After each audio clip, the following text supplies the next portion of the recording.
आज जो हम पढ़ रहे हैं 10th के लिए पढ़ रहे हैं, 11th के लिए पढ़ रहे हैं और 12th के लिए पढ़ रहे हैं।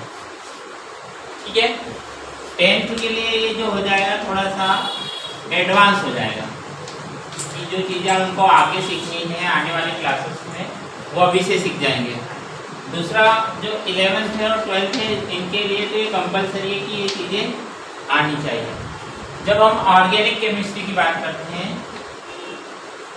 ऑर्गेनिक केमिस्ट्री की जब हम बात करते हैं, देखो आपको हिंदी में भी लिख के बताऊंगा मैं, सब सारी चीज़ें हिंदी इंग्लिश दोनों में चलेंगी, आपको कोई भी डाउट नहीं रह जाएगा। ऑर्गेनिक केमिस्ट्री को हम कार्बनिक रसायन बोलते हैं।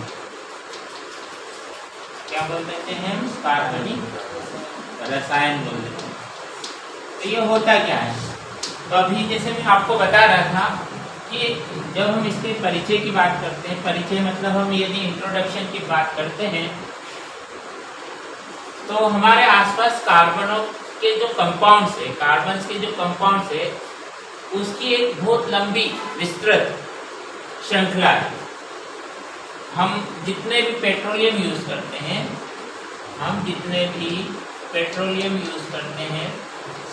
पेट्रोलियम समझते हो आप? पेट्रोलियम मतलब जितने भी, जैसे पेट्रोल हो गया है ना, डीजल है, कोयला है ना, जिसे आप कोल बोलते हैं, और भी ऐसे बहुत सारे आइटम है। एलपीजी जो आप यूज करते हो, सीएनजी जो यूज की जाती है, आप सोप यूज करते हो, डिटर्जेंट यूज करते हो, तो ऐसे बहुत सारे जो है आपके आसपास आपको कार्बन के बहुत सारे कंपाउंड्स मिलेंगे। कार्बन के बहुत सारे क्या मिलेंगे? कंपाउंड्स को हिंदी में हम यौगिक कहते हैं। यौगिक होता क्या है? हमारे आसपास जो नेचर्स में 118 एलिमेंट्स हैं, 118 एलिमेंट्स हैं, ये आपस में मिलते हैं, एक एलिमेंट प्लस दूसरा एलिमेंट। तो जब ये तत्व आपस में मिलते हैं तो इनको हम क्या कहते हैं? यौगिक कहते हैं। हम सीधे डायरेक्टली जो है तत्वों को यूज नहीं करते हैं, जैसे अभी मैंने बताया आपको कि जो हम ऑक्सीजन गैस ले रहे हैं, तो ऑक्सीजन गैस में हम तत्व नहीं ले रहे हैं, हम ऑक्सीजन का कंपाउंड्स ले रहे हैं, ऑब्जर्व कर रहे हैं। क्योंकि ऑक्सीजन का कंपाउंड कैसे बनता है? जैसे ऑक्सीजन का फार्मूला आता है O, और उसमें भी हम यदि O यूज कर रहे हैं तो या O2 जो बनेगा ऑक्सीजन का मोलिकुलर्स बनेगा, ऑक्सीजन का क्या बनेगा? अणु बनेगा। ये हम O2 गैस लेते हैं, ऑक्सीजन नहीं लेते हैं, हम ऑक्सीजन गैस लेते हैं। तो ये कंपाउंड्स, तो हमारे आसपास सारे जितने भी एलिमेंट्स हैं उनको हम डायरेक्टली यूज नहीं करते, हम उनके कंपाउंड्स को यूज करते हैं, जिसमें कार्बन जो है मुख्यतः पाया जाता है। हमारे आसपास नेचर्स में लगभग 70 लाख कंपाउंड्स हैं। वो भी कैसे? जिनमें क्या पाया जाता है? कार्बन पाया जाता है। जिनमें क्या पाया जाता है? कार्बन जो है वो प्रेजेंट होता है, पाया जाता है। लगभग 70 लाख कंपाउंड्स। अभी मैंने तो आपको 2, 4, 5 ही बताए, ऐसे 70 लाख कंपाउंड्स हैं जिनमें कार्बन पाया जाता है। इसलिए इसको थोड़ा सा इम्पोर्टेंट माना जाता है। यदि आप 10th के बाद 11, 12 पीसीएम मतलब फिजिक्स केमिस्ट्री मैथ्स लेते हो तो केमिस्ट्री में सबसे इम्पोर्टेंट रोल ये प्ले करता है कार्बन। तो कार्बन से जितने भी कंपाउंड्स बनते हैं उनका जितना भी हम स्टडी करते हैं, कार्बन से बने हुए कंपाउंड्स का जिसमें भी हम स्टडी करते हैं, उसे हम ऑर्गेनिक केमिस्ट्री कहते हैं। अब ऑर्गेनिक केमिस्ट्री का मतलब जो अभी मैंने एक लाइन बताई, ये अधूरी लाइन बताई है, पूरी लाइन क्या होगी वो समझते हैं।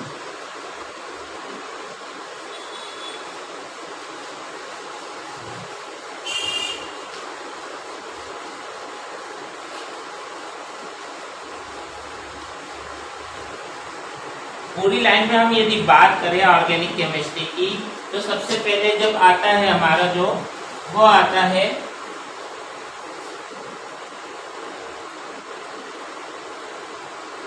कार्बनिक यौगिक।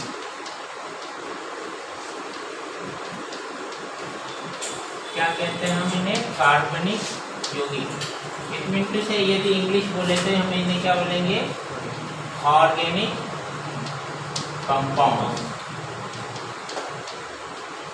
ऑर्गेनिक कंपाउंड, ठीक है।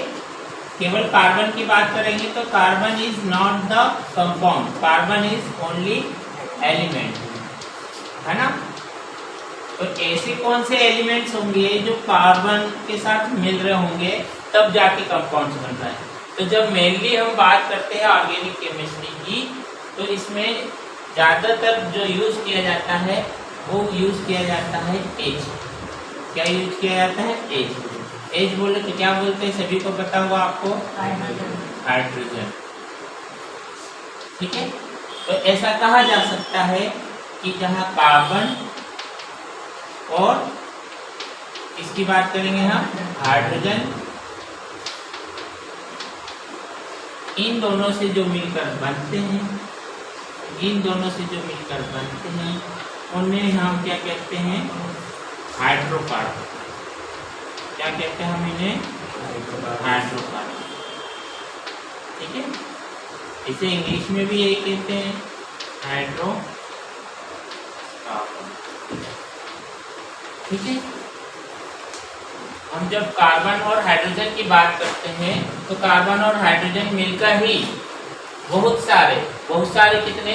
लगभग 70 लाख कंपाउंड्स बनाते हैं, जो हमारे आसपास नेचर्स में, हमारे आसपास जो जितने भी यूज किए जाते हैं उनमें सब जगह हाइड्रोकार्बन यूज किया जाता है, ठीक है। तो ये हाइड्रोकार्बन के बेस पे ही पूरी ऑर्गेनिक केमिस्ट्री टिकी हुई है।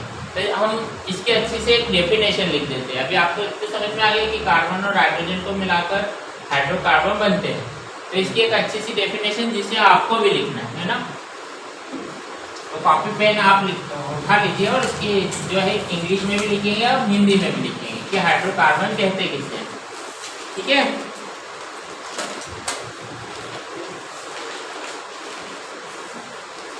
सबसे पहले लिखेंगे हम हाइड्रोकार्बन। सबसे पहले हम लिखेंगे हाइड्रोकार्बन, हिंदी में लिख देता हूँ, फिर इंग्लिश में भी लिखेंगे, ठीक है। वह सहसंयोजी यौगिक, वह सहसंयोजी यौगिक,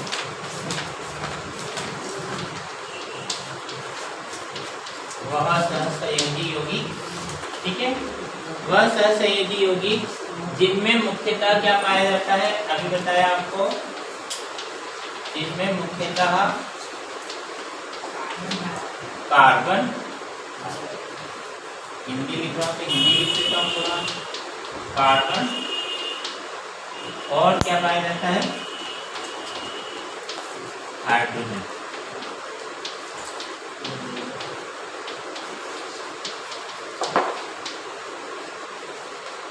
अवयव होते हैं, उसे हम क्या कहते हैं? हाइड्रोकार्बन। इंग्लिश भी लिख लीजिए इसका,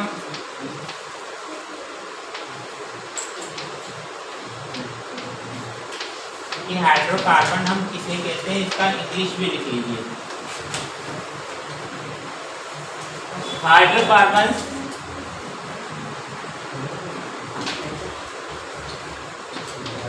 लिखेंगे they are covalent compound which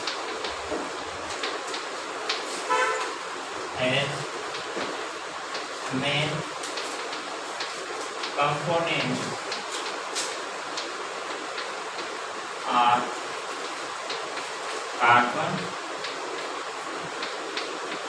and hydrogen.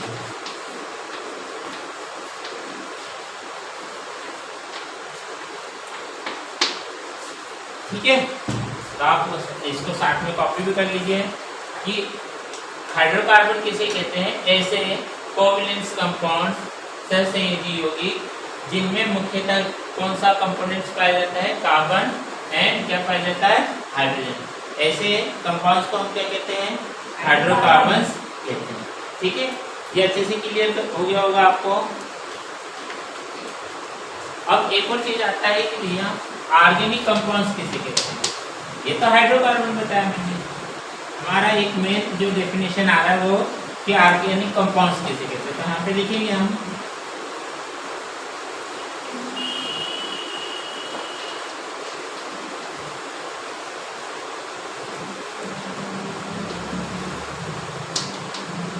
Organic compounds किसे कहते हैं। जब हम ऑर्गेनिक कंपाउंड्स की बात करेंगे तो हम लिखेंगे कि हाइड्रोकार्बन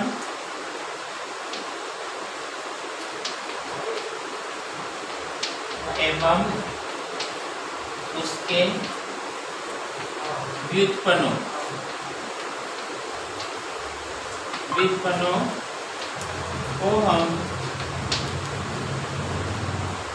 को हम कार्बनिक रसायन कहते हैं। कार्बनिक रसायन कहते हैं।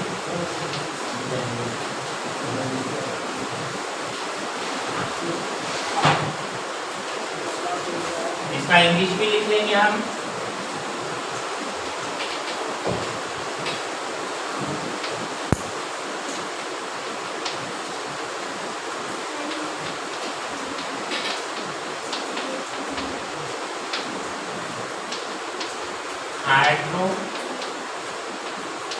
Hydrocarbons and their derivatives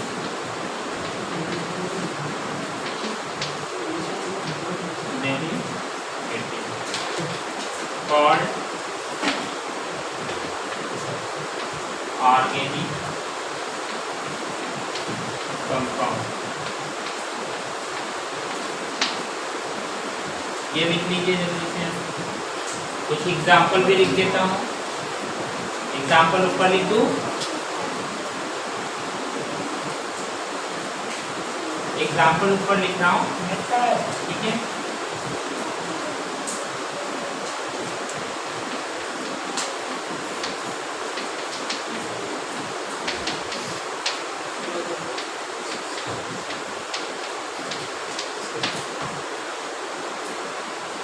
जैसे सबसे मुख्यतः जो पाया जाता है उसे हम क्या बोलते हैं, CH और जिसे हम क्या कहते हैं, मीथेन। क्या कहते हैं हम, मीथेन, ठीक है। फिर अगला आपको पता ही होगा C2H6 एथेन या ईथेन हम इसको कहते हैं, ठीक है। ऐसे बहुत सारे हैं, CH3 COOH भी ले सकते हैं, इसे एसिटिक एसिड कहते हैं। ऐसे बहुत सारे हैं, हम आगे पढ़ेंगे, है ना, हम आगे और पढ़ेंगे। लिख लीजिए इसको।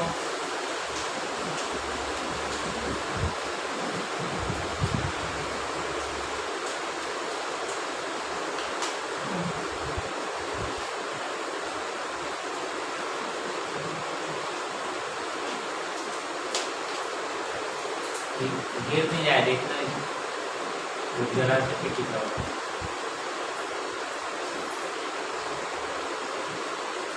लिख लिया, जल्दी लिखिए, है ना, ऐसा कुछ नहीं कि अपन कॉपी पूरी करने बैठे।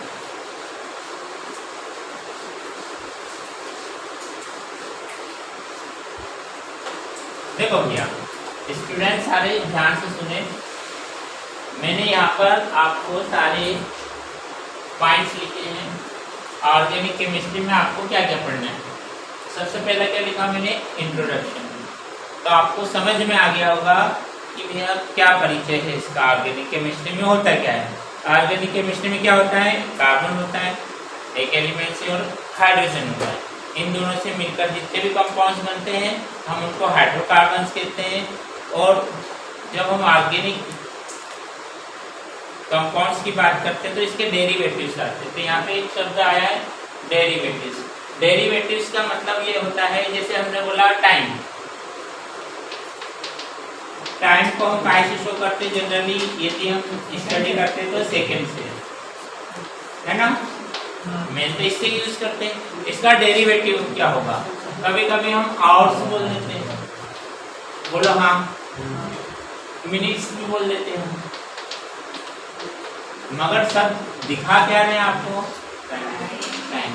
तो इसको हम जो यूनिट से बोल देंगे कि ये जो टाइम की जो डेरिवेटिव यूनिट से है वो आवर्स और मिनट से डे है, ठीक है। एक दिन होता है, एक हफ्ता होता है, एक मंथ होता है, ये सब सारे क्या है इसके डेरिवेटिव्स। तो ऐसे हाइड्रोकार्बन्स होते हैं और इनके भी कुछ डेरिवेटिव्स होते हैं, जिसमें मेन तो क्या होगा आपका हाइड्रोकार्बन ही होगा, मगर जो उसके डेरिवेटिव्स होंगे उसको हम किसके अंतर्गत लेते हैं, ऑर्गेनिक कंपाउंड्स के अंतर्गत लेते हैं, ठीक है। तो डेरिवेटिव्स या व्युत्पन्न आपको समझ में, यहाँ तक आपको ऐसा लग रहा होगा कि इसको इंट्रोडक्शन तो हमारे दिमाग में घुस गया, ठीक है। अब दूसरा हमारा आ रहा है मेन एलिमेंट्स। जब हम ऑर्गेनिक केमिस्ट्री में बात करते तो मेन एलिमेंट्स रहते क्या हैं उसको समझते हैं। मेन एलिमेंट्स क्या है आपको,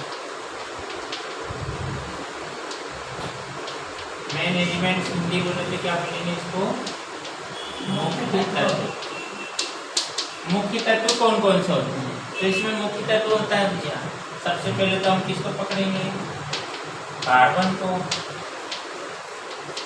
ये हो गया, जिसका फार्मूला क्या होता है ये भी लिख देंगे यहाँ पे।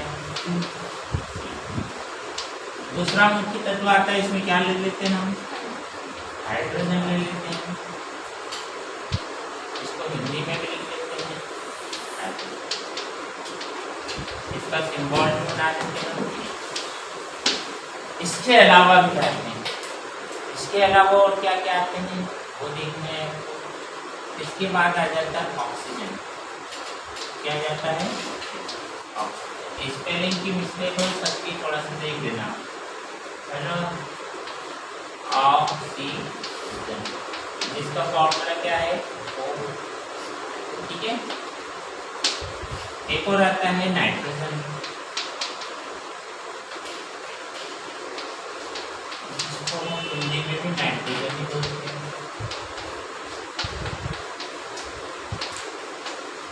ठीक है।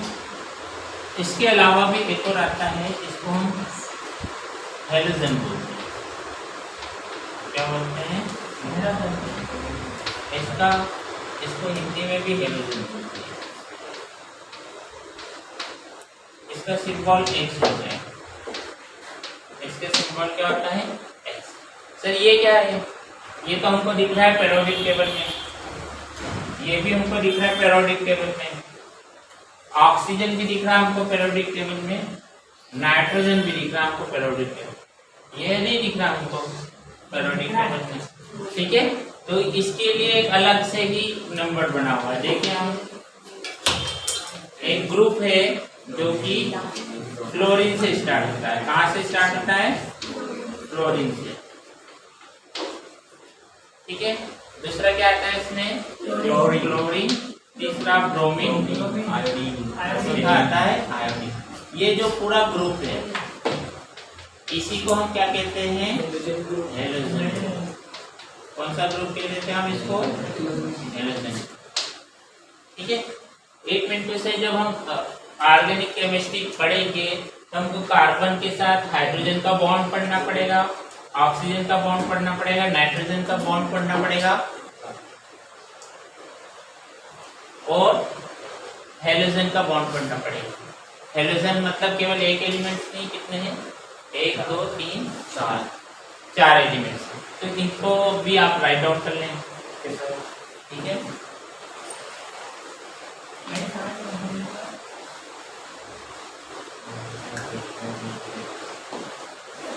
ये हो गया आपका दूसरा पॉइंट, मेन एलिमेंट्स, ठीक है। अब मैं इसको एक टेबल के थ्रू आपको बता सकता हूँ, ये तीनों चारों चीजें, ठीक है। ये 3-4 चीजें आपको एक टेबल बना के बता रहा हूँ, तो इसको नोट कर लो। तो मैं आपको एक टेबल बना के बताऊंगा तो आपको अच्छे से याद हो जाएगा।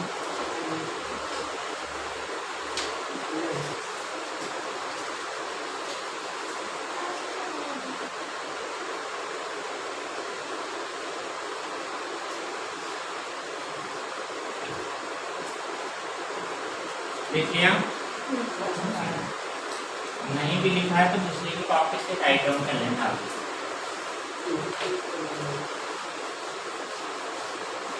समझते भी जाने, केवल लिखने पर फोकस नहीं करना है आपको। नहीं आया है कोई बात नहीं, वीडियो बन रहा है ना, सभी को यूट्यूब पे मिल जाएगा। अब ऐसा नहीं है कि मैंने बोल दिया था अभी ध्यान ही मत दो, है ना। ठीक है, हम एक टेबल बना रहे हैं। सबसे पहले हम लिख रहे हैं एलिमेंट, इसको हिंदी में क्या कहते हैं हम? क्या कहते हैं हम इसको? तत्व। ठीक है, तो तत्व कौन कौन से बोल दिए मैंने, अभी बताओ क्या बोल दिया मैंने? Carbon, hydrogen, oxygen, nitrogen, halogen. Halogen में इसको हम आगे लिख लेंगे थोड़ा सा। क्या क्या लिख लेंगे हम? फ्लोरीन, क्लोरीन, ब्रोमीन और आयोडीन। ठीक है, दूसरा हम इसका लिख लेंगे कि बाहरी कक्षा में उपस्थित इलेक्ट्रॉन, बाहरी कक्षा में उपस्थित इलेक्ट्रॉन, है ना। इसको इंग्लिश में क्या लिखेंगे हम?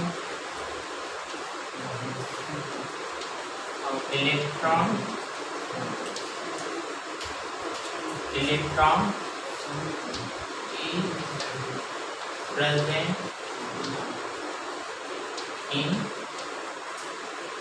बाहरी को क्या बोलेंगे? Out orbital. ठीक है, ऐसा लिख देना, समझ जाओगे ना। यहाँ ज़्यादा हो गया तो इसके नीचे लिखना है।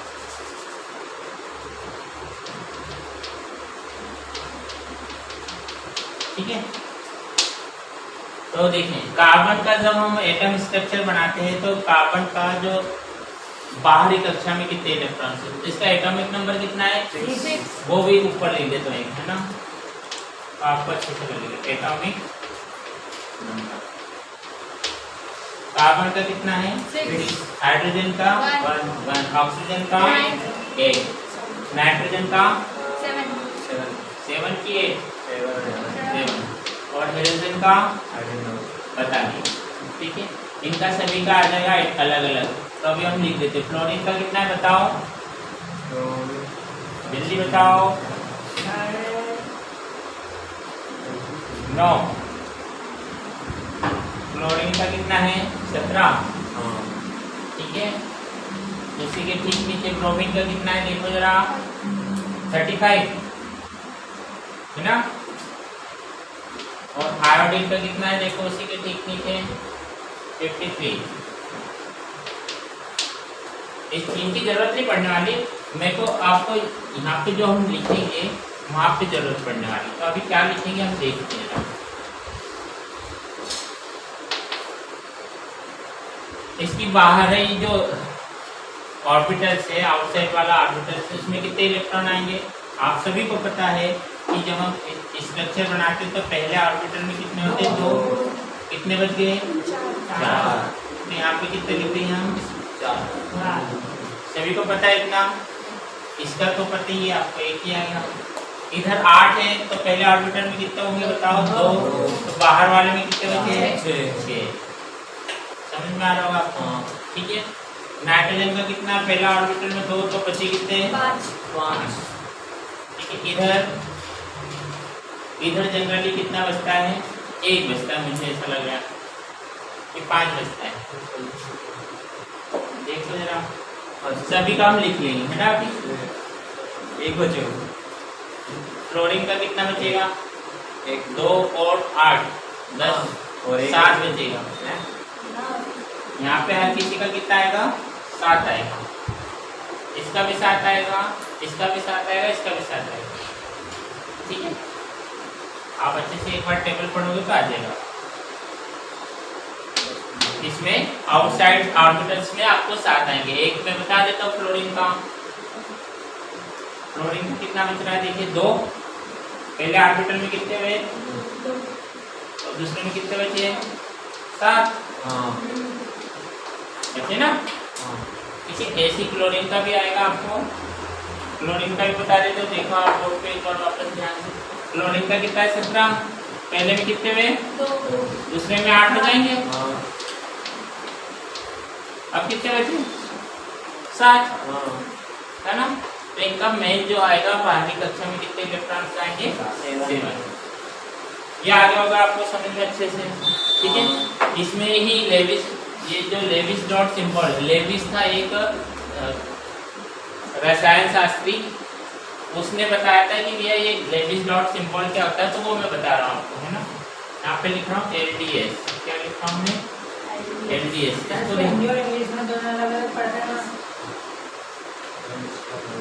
इसको हम पढ़ते लेविस बिंदु संरचना, है ना, ठीक है। वो इंग्लिश का है इसका, ये लेविस डॉट सिंबल। ये यदि आपको आ गया तो आपको ये अगला वाला पॉइंट समझने में बहुत आसानी है, ठीक है, कि आपका ये वैलेंसी जो होता है वो कैसे आता है। लिखने में मत लगे रहो, अभी समझो, फिर लिखने का बोलूँगा जब लिख लेना, लिखने ही लग जाओ तो ठीक है। लेविस डॉट स्ट्रक्चर कैसे बनता है वो देखिए। सी लिख दिया मैंने यहाँ, इसकी बाहरी कक्षा में कितने इलेक्ट्रॉन्स 1 2 3, इनको इसी तरीके से भरना है, ठीक है। मैं अगला पहले लिख देता हूँ यहाँ पे वैलेंसी, तो आपको अच्छे से समझ में आ जाएगा किसकी वैलेंसी कितनी है। हाइड्रोजन का लिखूंगा तो क्या आएगा बताओ 1, ठीक है। ऑक्सीजन का बताओ कितना आएगा 1 2 3 4, पहले तो 4 आ जाएंगे, फिर जो अगले आएंगे वो इसके साथ कपल बनाएंगे, युग्म बनाएंगे, मतलब 5 एंड ये 2 खाली रह गए,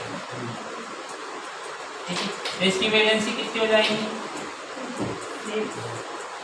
वैलेंसी कितनी हो जाएगी इसकी 2, है ना।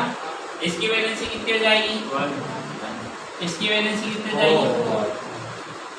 इसकी बात करें नाइट्रोजन की, तो नाइट्रोजन के आसपास मैंने एक डॉट स्ट्रक्चर, दूसरा, तीसरा, चौथा।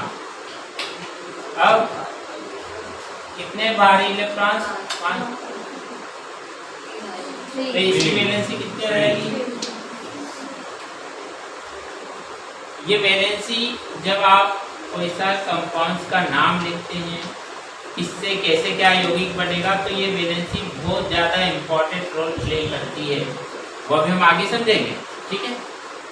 अब यदि फ्लोरीन की बात करें, फ्लोरीन का कितना है बाहरी स्ट्रक्चर 7, तो 1 2 3 4 5 6 और बस 7, एक बचेगा। मतलब ये जो इसका मतलब है, इसकी वैलेंसी कितनी हो गई। वैलेंसी का मतलब क्या आता है वो देखो। कार्बन के साथ हमने अभी एक लिखा था CH4 लिखा था, एक मिनट से क्या हुआ कि कार्बन कितने हाइड्रोजन से क्रिया करेगा 4। कैसे करेगा मैंने डायरेक्टली लिख दिया, आपको बताता हूँ, ध्यान से समझना। हम डॉट स्ट्रक्चर, सी के कितने डॉट खाली हैं 4, ठीक है। हाइड्रोजन का एक डॉट खाली है, एक हाइड्रोजन इससे नहीं, एक और हाइड्रोजन लग रहा है, इसकी वैलेंसी कितनी थी 1, इससे क्रिया कर, एक और हाइड्रोजन लग रहा है तो इससे रिएक्शन कर, एक और हाइड्रोजन लग रहा है इससे, तो यहाँ पे क्या हो गया आपका CH4, ठीक है। तो यहाँ पे CH4 इसलिए बनता है, और आपको पहले ही बता दिए कि CH4 क्यों आता है, बताओ कैसे। आपको पढ़ाया था मैंने, क्या ऑक्सीडेशन नंबर पढ़ाया था क्या। Yes sir. Oxidation number carbon का कितना था, कार्बन का हाँ प्लस माइनस 4 था, और हाइड्रोजन का कितना था 1, तो ये 1 यहाँ आ जाता है और ये 4 यहाँ चले जाते हैं क्रॉस में, तो कितना आ जाता है C का 1 और H का कितना 4, इसलिए हम क्या बोलते हैं इसको, ठीक है।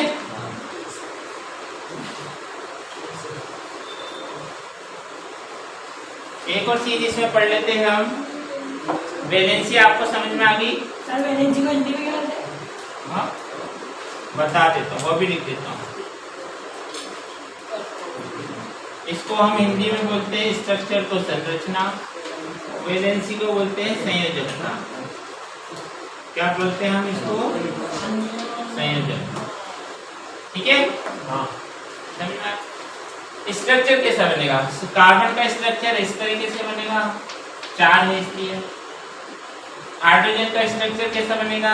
इधर लाइन खींच लो या फिर इधर खींच लो या ऊपर खींच लो, किधर भी एक ही लाइन खींचना है। क्यों? क्योंकि इसकी वैलेंसी कितनी है? ऑक्सीजन का स्ट्रक्चर कैसा बनेगा सर? ऐसा बन जाएगा, या चाहो तो ऐसा बना लो, ये चाहो तो ऐसा बना लो। इसकी 2 ही वैलेंसी खाली, ठीक है। तो ऑक्सीजन का ऐसा बन जाएगा। नाइट्रोजन का कैसा बनेगा बताओ? 3, इसकी 3 वैलेंसी खाली, ठीक है। और फ्लोरीन का 1 ही, क्लोरीन का 1 ही, ब्रोमीन का 1 ही, और आयोडीन का भी कितना? 1 ही, ठीक है। इसको राइट डाउन कर लो फटाफट।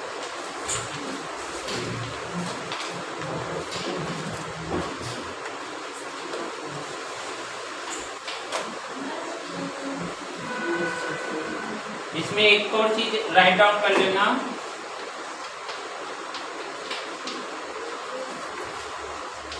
Non couple electron,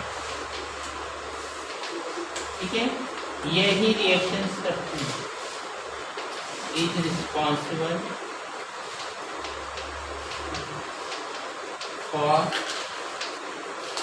reaction. Hindi बोले तो क्या होगा उसका? हिंदी भी लिख देता हूँ, यहाँ लिख दूँ।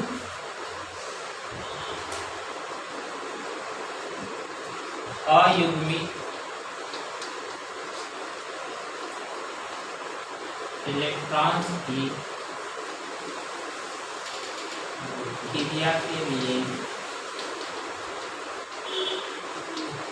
उत्तरदायी होते हैं।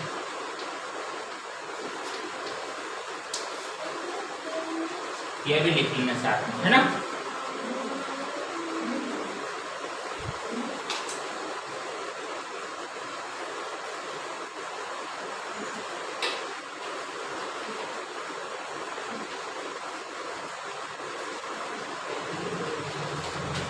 हम यहाँ पे एक्स का भी बना देते हैं ना, एक्स का देखिए डार्क स्ट्रक्चर के साथ ये फ्लोरीन का बना दिया, इसकी जगह आप एक्स लिख लेना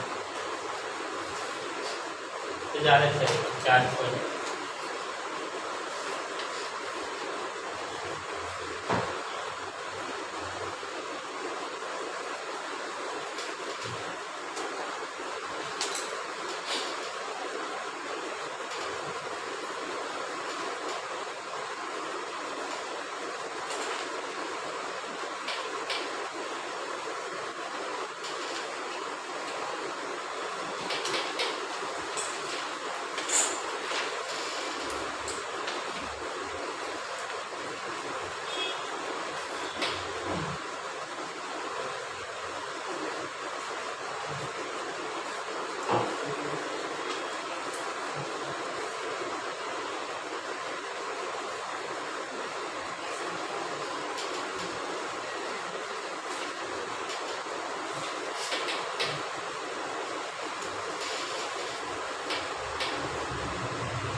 कर दो रख, थोड़ा स्पीड करो।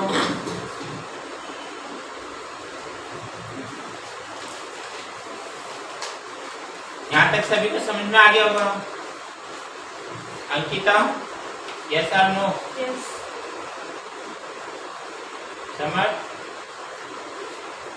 रूपाली, विकास, यहाँ तक डन हो गया।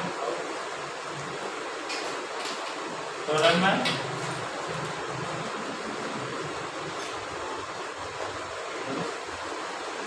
कैटेगरी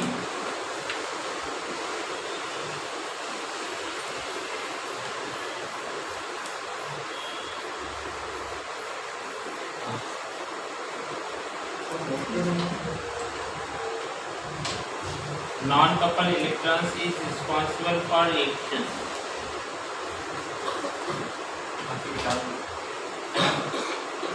इतना टाइम भी नहीं है अपने को, आगे जल्दी जल्दी बढ़ना है।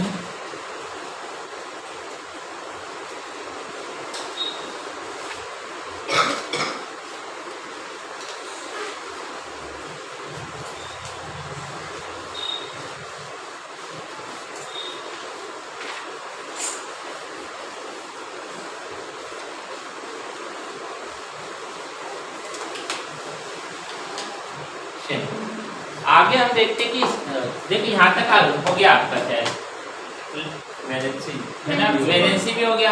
अब स्ट्रक्चरल फॉर्मूला क्या होता है वो देखिए, है ना।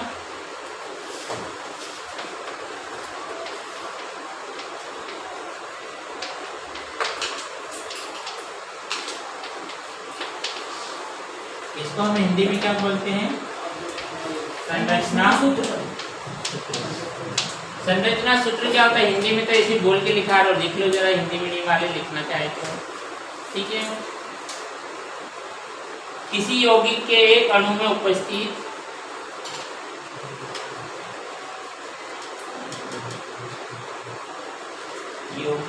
किसी यौगिक के एक अणु में उपस्थित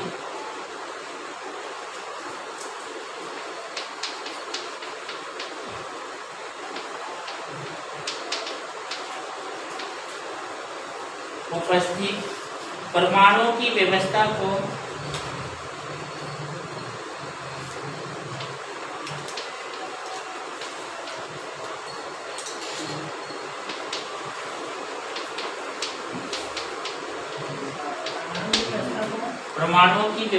को संकेतों एवं बंधों के द्वारा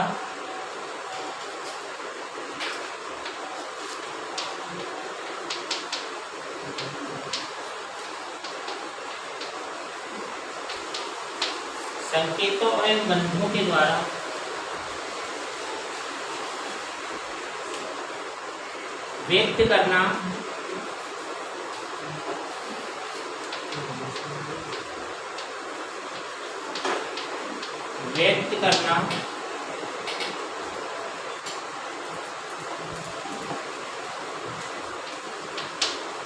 संरचना सूत्र कहलाता है।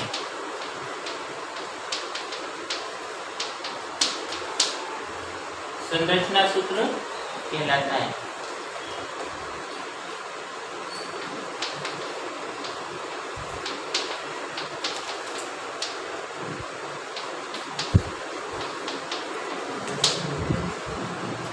ठीक है, इंग्लिश में देख लो लिखा हुआ expressing the arrangement of atoms present in A molecules.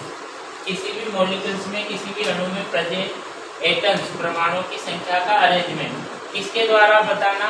Signals and bond के द्वारा, कि उसमें कितने एटम्स हैं, किस किस एलिमेंट्स के एटम्स हैं, वो बताना क्या कहलाता है? आपका संरचना सूत्र। ठीक है, हिंदी में भी लिख दूँ क्या? कुछ बच्चे नहीं लिख पाए तो लिख लो, हिंदी में भी लिख। यौगिक के एक अणु में उपस्थित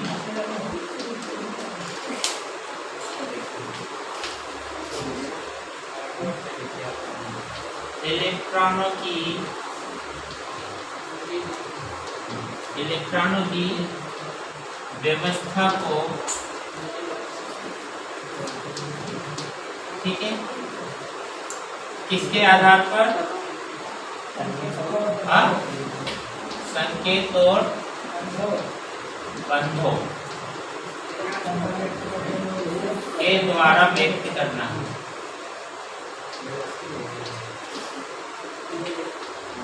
व्यक्त मतलब एक्सप्रेसिंग, व्यक्त करना संरचना सूत्र कहलाता है।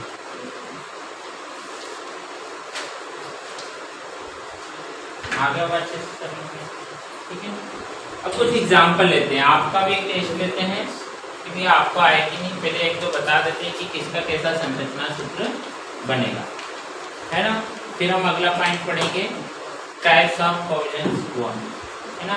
पहले कुछ एग्जाम्पल देख लेते हैं, मस्त मस्त बहुत अच्छे से एग्जाम्पल आएंगे आपको, ठीक है। एग्जाम्पल देख लेते हैं, ये इसको पहले यहाँ पे लिख दूंगा एग्जाम्पल, तो आपको यहाँ पे स्ट्रक्चर बनाने में आसानी होगी। इसको लिख लो, लिख लिया सभी ने।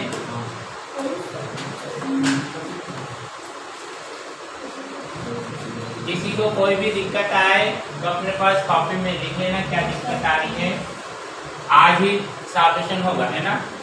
जब बाद में पूछोगे तो फिर मजा नहीं आएगा।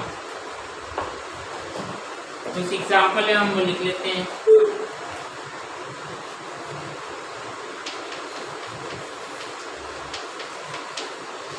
जैसे सबसे पहले लिख रहे हैं हम CH4, इसका हमको जो है स्ट्रक्चर बनाना है, कैसे बनेगा वो देख लेना। फिर लिख रहे हैं हम C2H4, ठीक है, C2H4। फिर हम लिख रहे हैं C2H2, फिर लिख रहे हैं हम CH3OH, है ना। आप मन से भी लिख सकते हो, क्योंकि यदि आपको आ जाएगा, अभी देखिए अगर अभी हम बनाएंगे तो आपको आ जाएगा कि हाँ सर आप सही कह रहे हो। C2H5OH और है SCHO,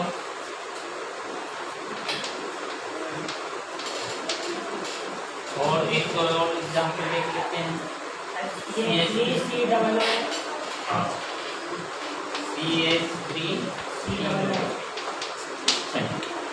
देखिए बनाए, इसमें आपको ये लेविस डॉट सिंबल है वो ध्यान रखना है, आपके पास सामने खुले होना चाहिए, तो आपको बहुत अच्छे से आ जाएगा।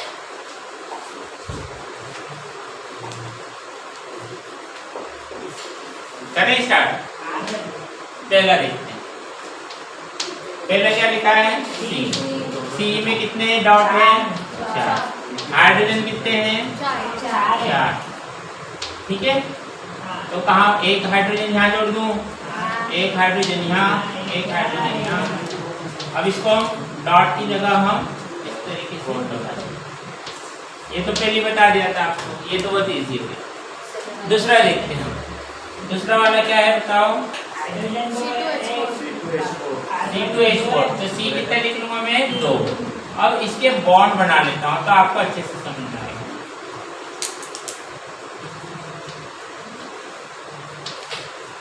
ठीक है, एज कितना ले रहा हूँ मैं, 1, 2, 3। यहाँ ले लेता हूँ, कहीं पे भी ले लो, है ना। एज कितने इसमें 4 है। देखो अब क्या होगा, सिंगल वाला हाइड्रोजन का तो एक ही है तो इससे जुड़ गया, ठीक है। इसके साथ भी ये जुड़ गया एक, नीचे वाला जो है भी खाली है, ये वाला भी एक छोड़ दिया, ये वाला भी एक छोड़ दिया, C2H4। अब देखिए C की 2 वैलेंसी खाली पड़ी हुई है, एक ये वाली, इस C की एक वैलेंसी तो इधर चली गई, ध्यान से समझना। C की जो एक वैलेंसी इस कार्बन से जुड़ गई, कार्बन ने कार्बन के साथ रिएक्शन कर लिया, इसकी 4 कंडीशन थी, ये 4 वैलेंसी थी, तो एक वैलेंसी इसके साथ मिल गई और एक वैलेंसी इसकी मिल गई, ठीक है। तब कार्बन, इस कार्बन की एक वैलेंसी बची और इस कार्बन की भी एक वैलेंसी बची, तो यहाँ पर जो होगा ये वैलेंसी इसके साथ डबल बॉन्ड बना लेगी। क्या बना लेगी, डबल बॉन्ड, ठीक है। ये डबल बॉन्ड क्या होते हैं वो हम आगे पढ़ेंगे। एक और बार देखते हैं, एक और देखते हैं, CH3CH, CH3, मतलब पहले तो C का बना लेते हैं हम, ठीक है। अब हाइड्रोजन बना लेते हैं इसी के ऊपर एक एक वाला, तीन ही है ना। ये वाला हाइड्रोजन इधर कर देते हैं, तो ये तो आपस में जुड़ जाएंगे। ठीक है, अब क्या बच गया? ओ का जो है लेडीज डॉट सिंबल देखो कितने बच गए थे इसमें? 2। तो ओ का जो एक था वो तो इसके साथ जुड़ जाएगा। ठीक है, एक और काय के साथ बचा? एक के साथ, वो इस तरीके से जोड़ देंगे। ठीक है, जरूरी नहीं इधर, नीचे भी जोड़ सकते, ऊपर भी जोड़ सकते, इधर भी जोड़ सकते। ठीक है, या इसको आप ऐसा भी लिख सकते हो, CH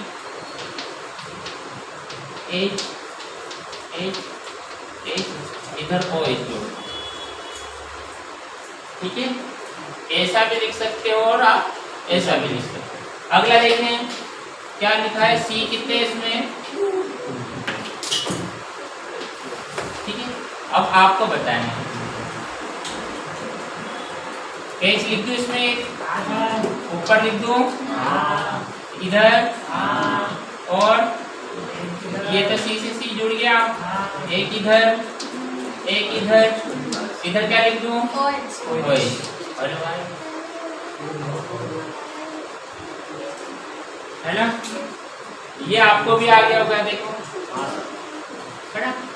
SCHO का क्या करें sir? C single bond H single bond H। ठीक है, डबल बॉन्ड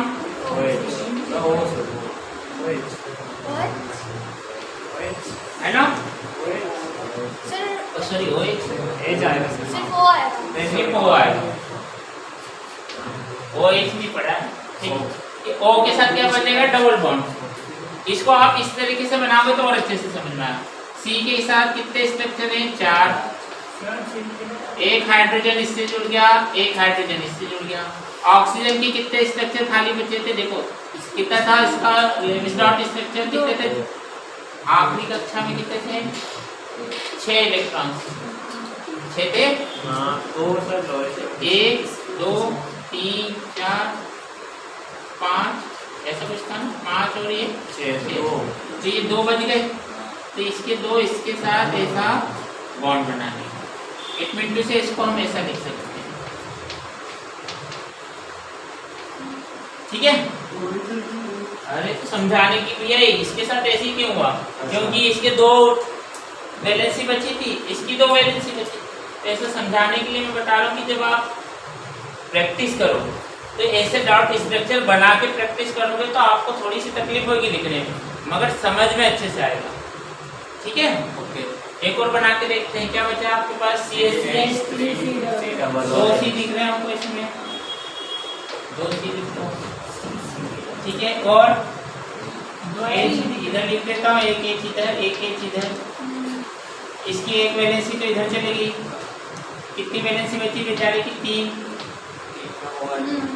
ऑक्सीजन कितने इसमें? 2। चाहूं तो ऐसे लिखो, देखो क्या होगा इसके साथ। इस कार्बन की वैलेंसी कितनी बताओ, बताओ जल्दी से। 4। एक ये रही, एक इसके साथ, एक इसके साथ, और एक H के साथ। ठीक है, तो इस तरीके से भी आप लिख सकते हो इसका। ठीक है, और देखो एक और नहीं बचा, C2H2। C2H2 भी क्या? C2H2 की आप बनाओ, कोशिश करो।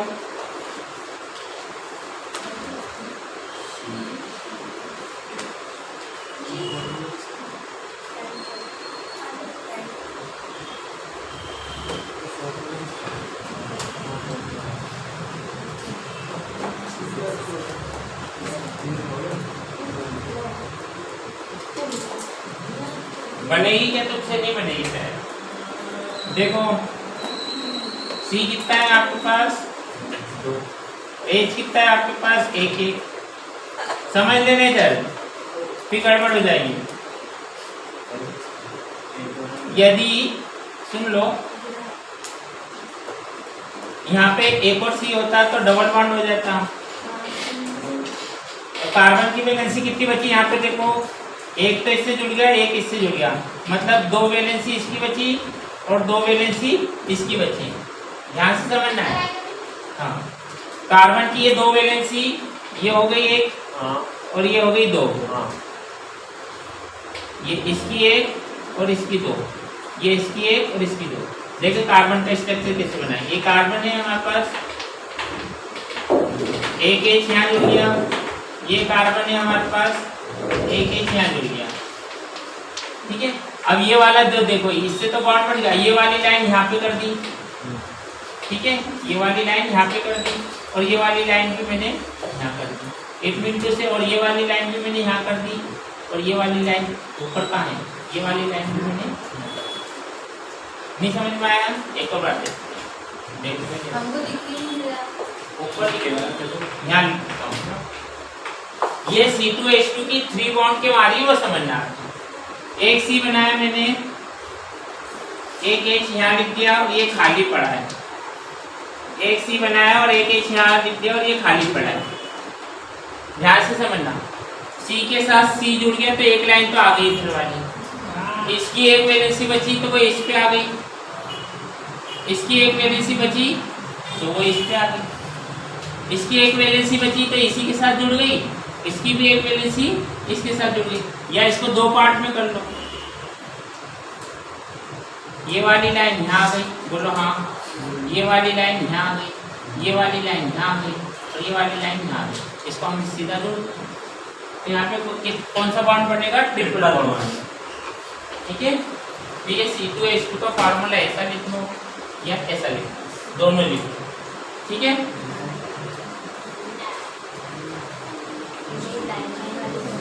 ये वाला ना, ठीक है, 100 नहीं आया।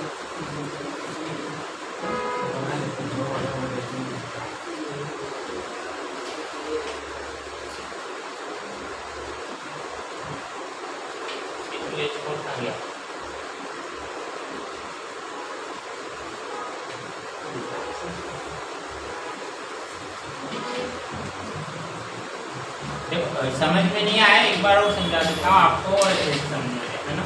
ये मैं नीचे वाला मिटा रहा हूँ, इन 2 को लिख लेने देता हूँ। अरे वापस से समझाने के लिए वो पांडे ने बोला कि मुझे नहीं आया समझ में, तो मैं एक बार और समझाने की कोशिश करता हूँ।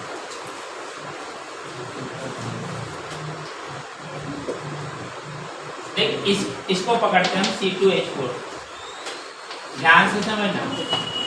डॉट स्ट्रक्चर को अपने पास रखना सामने। C कितने इसमें 2, तो मैं अलग अलग बनाता हूँ ना, थोड़ा दूर दूर। तो इसकी वैलेंसी कितनी है 4, इसकी वैलेंसी कितनी है 4।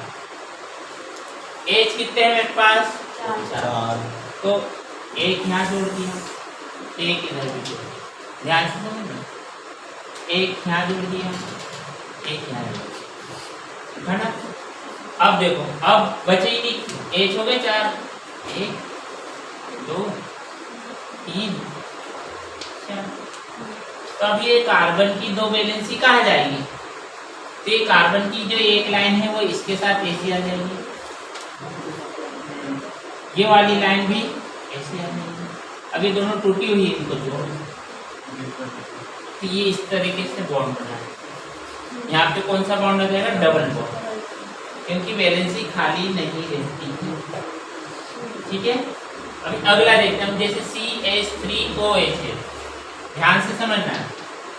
CH3OH, C कितना है, एक ही है सर, इसकी चारों वैलेंसी बना दो, एक जगह क्या जोड़ दो, सॉरी 3 जगह क्या जोड़ दो आप, हाइड्रोजन। अब क्या बच गया आपके पास, ऑक्सीजन की बना दो आप 2 वैलेंसी, बना दूं, और इस हाइड्रोजन की कितनी वैलेंसी बना दूं, 1। अब इनको जोड़ना है मुझे, मैंने दूर दूर करके जोड़ रहा हूँ। ठीक है, तो देखो इसकी वैलेंसी कितनी है 1, तो ये वाली ऑक्सीजन की एक वैलेंसी तो इसके साथ ऐसी आड़ी होगी, जुड़ गया, है ना। ये सीधी लाइन होगी, एक वैलेंसी इसके साथ जुड़ गई। अब इसको 5 लिख देता हूँ,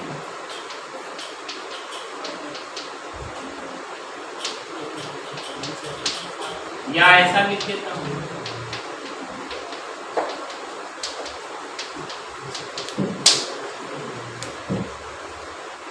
ठीक है। ये समझ में आ गया। इसमें डबल बॉन्ड बनने नहीं रहा, कोई वैलेंसी खाली होती तो डबल बॉन्ड, इसमें दो वैलेंसी खाली थी तो ये डबल बॉन्ड।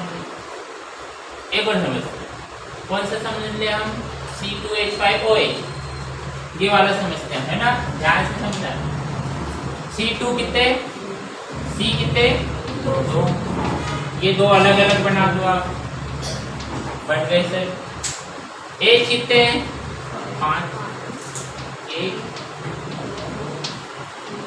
3, 4, तो 5वां यहाँ पर। अब क्या बच गया आपके पास,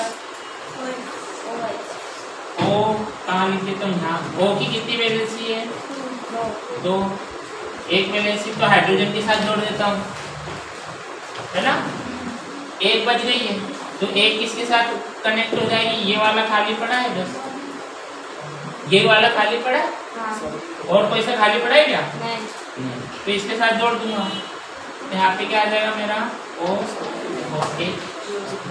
अब इसको एक साथ लिखो तो क्या लिखाएगा वो देखो, पास लिख रहा हूँ, यहाँ पे, यहाँ पे, यहाँ पे, यहाँ पे C, यहाँ पे है ऊपर, ये वाला है OH, इधर OH, इधर डाल दो या उधर डाल दो, आ रहा है समझ में पांडे, ठीक है। ये वाले की नहीं आई थी समझ में किसी को, C2H2 की, है ना, इसको एक और बार समझे, C2H2, ये पांडे को नहीं आई थी। देखो वापस, C कितना आपके पास, 4 वैलेंसी, ये C कितना आपके पास, 4 वैलेंसी, H कितना है आपके पास, 2 ही है, एक ये जोड़ दो, एक ये जोड़ दो, है ना। अब ये वाले C की कितनी वैलेंसी बची खाली, 2, ये वाली तो जुड़ी, ये वाली तो जुड़ी हुई ना इसके साथ, ये एक खाली और ये भी 2 खाली, ये 2 खाली, ये सॉरी ये खाली, ये भी खाली, तो ऊपर वाली लाइन को ऐसा लेटा दो, ये वाली लाइन को ऐसा लेटा दो, खत्म। ये वाली लाइन को ऐसा, ये वाली लाइन को ऐसा। अब लिख के सर इसको HC triple bond, sorry C और H, ये आपका C2H2 बन गया।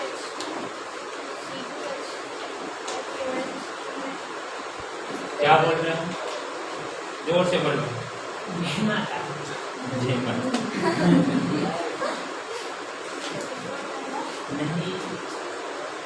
क्यों आएगा, कितनी वैलेंसी होती है, C2H5OH, है ना, कंफ्यूजन है थोड़ा सा, देख लेते हैं। C2H5OH कहीं बनाया थे क्या अभी, यही तो था, नहीं आया ये समझ में, सिंगल बॉन्ड ही तो है, ठीक है। देखो एक C वापस से समझना, C2H5OH यहाँ लिख देता हूँ मैं, C2H5OH, ये C की 4 वैलेंसी बोलो, हाँ, इस C की 4 वैलेंसी, H कितने, 5, 1, 2, 3, 4, 5, है ना। ऑक्सीजन की वैलेंसी कितनी, 2, तो एक वैलेंसी कार्बन से जुड़ गई, एक वैलेंसी हाइड्रोजन से जुड़ गई, खत्म, डबल बॉन्ड की कहानी। ये तो सिंगल ही लाइन है ना, इससे सिंगल आ जाएगी, ये से जोड़ती है, ठीक है। किसी को कोई डाउट इसमें,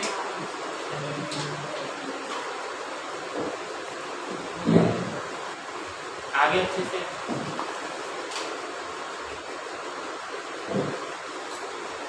रफ कर रहा हूं, है ना।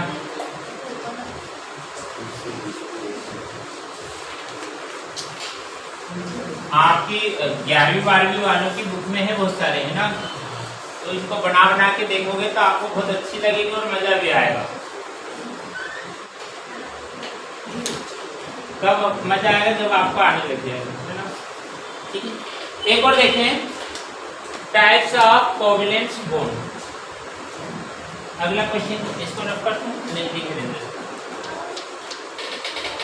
Types of covalent bond, Hindi बोलो सर, हिंदी, सहसंयोजी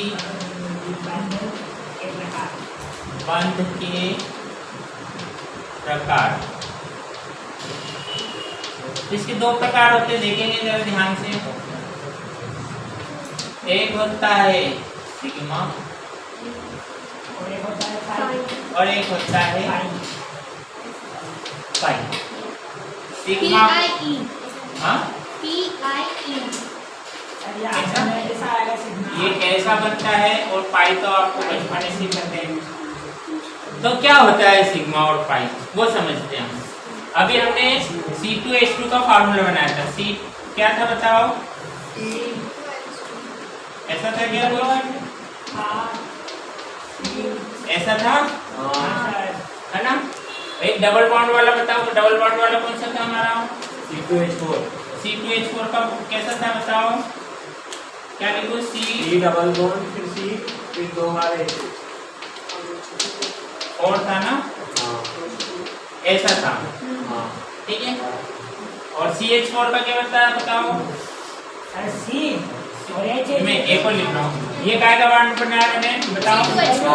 C2H2। ये काय का बॉन्ड बनाया मैंने? C2H4। मैं को लिख रहा हूँ C2H6। ध्यान से समझना। C2 है और एक कितना है आपके पास? 6। आपको अभी फट से पता चल जाएगा। अभी देखो कठिन लग रहा हो बॉन्ड क्या होता है, पाई सिग्मा पाई। अभी बहुत इजी हो जाएगा। मैंने 3 एग्जांपल ले लिए। जहां पे भी ध्यान से सुनना है फिर लिखना। जहां पे भी सिंगल बॉन्ड होता है, जहां पे भी सिंगल बॉन्ड होता है उसे हम सिग्मा कहते हैं ना। सिंगल बॉन्ड को हम क्या कहते हैं? Sigma bond. तो बताओ सिग्मा बॉन्ड कहाँ है? इसमें कार्बन से कार्बन के बीच की बात करेंगे। इसमें भी आपको ये ध्यान रखना है, कार्बन से कार्बन के बीच जो बॉन्ड बन रहा है वो यदि सिंगल बॉन्ड है तो क्या बोलेंगे हम? Sigma bond. तो ये वाला बॉन्ड कौन सा हो गया? सिग्मा। यदि उसी में 2 बॉन्ड है जैसे ये है तो ऊपर वाला सिग्मा और नीचे वाला पाई। और यदि 3 है तो ऊपर वाला सिग्मा नीचे वाले दोनों क्या हो जाएंगे? पाई। ठीक है। तो there are 2 bonds in available organic chemistry. First is sigma and second is pi. Is it clear? जब ये टूटता है तो सिग्मा बॉन्ड कभी भी नहीं टूटता है ना। मतलब यदि हम किसी चीज को रिएक्शन के द्वारा अलग अलग करना चाहें तो वो सिग्मा बॉन्ड जो है होता है वो स्ट्रांग होता है, वो जल्दी टूटता नहीं है। बहुत ज्यादा हार्ड रिएक्शन करनी पड़ती जब जाके टूटता है। टूटेगा तो केवल क्या टूटेगा? Pi bond. टूटेगा तो केवल क्या टूटेगा? Pi bond. सिग्मा बॉन्ड कभी भी नहीं टूटता है। ठीक है। Is it clear? तो हमारा ये वाला पॉइंट्स भी क्लियर हो गया। छठा types of covalent bond. Okay, I will write this.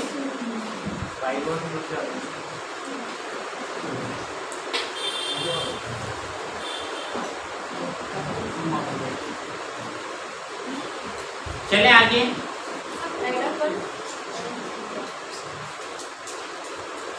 Ashwini इधर है।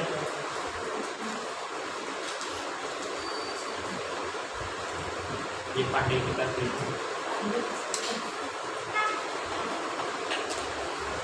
रख कर दो इसको। यस।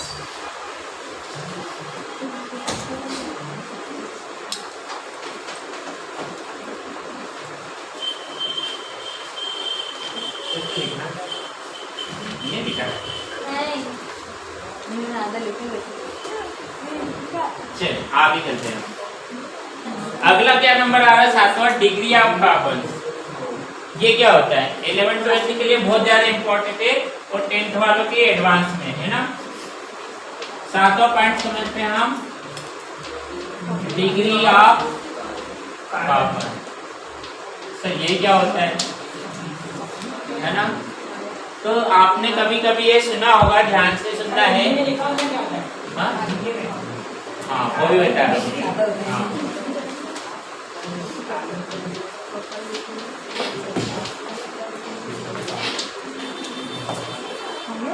कार्बन की डिग्री क्या होता है वो समझ में आ जाएगा। देखो आपने कभी ऐसा सुना होगा प्राथमिक, फिर सुना होगा आपने द्वितीय, फिर आपने सुना होगा तृतीय, फिर एक आपने सुना होगा प्राथमिक को हम बोलते हैं प्राइमरी, द्वितीय को हम बोलते हैं सेकेंडरी, इसको बोलते हैं टर्शरी। क्या करते क्या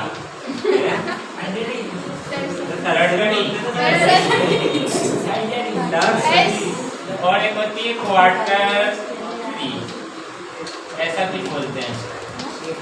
स्पेलिंग देख लेना। क्या बोल रहे लड़के बच्चे?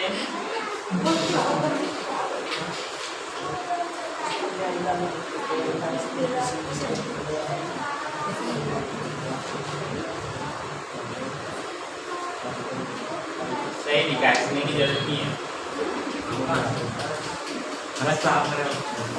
ये कुछ बच्चे आए थे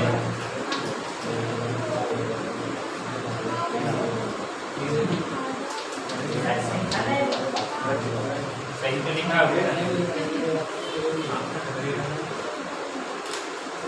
ठीक है, तो ये क्या होते हैं?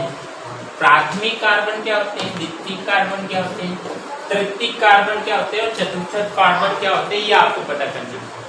ठीक है, फिर अभी हम एल्कोहल पे भी आ जाएंगे कि प्राथमिक एल्कोहल क्या होते हैं, द्वितीय एल्कोहल क्या होते हैं, ये पता होना चाहिए आपको, है ना। ध्यान से सुनना है। सबसे पहला हिंदी में लिख रहा हूं, है ना। वह कार्बन जो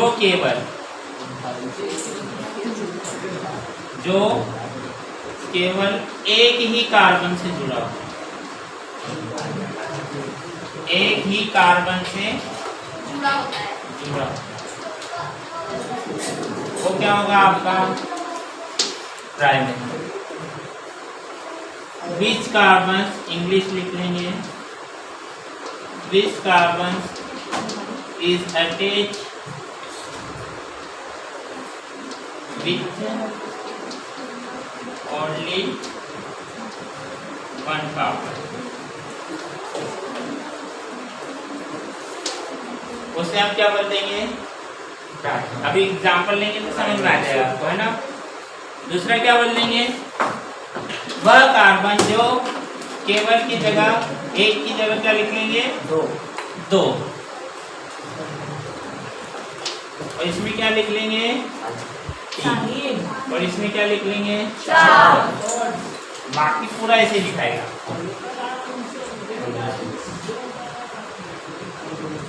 कैसा होगा वो देख लेते हैं हम एग्जाम्पल।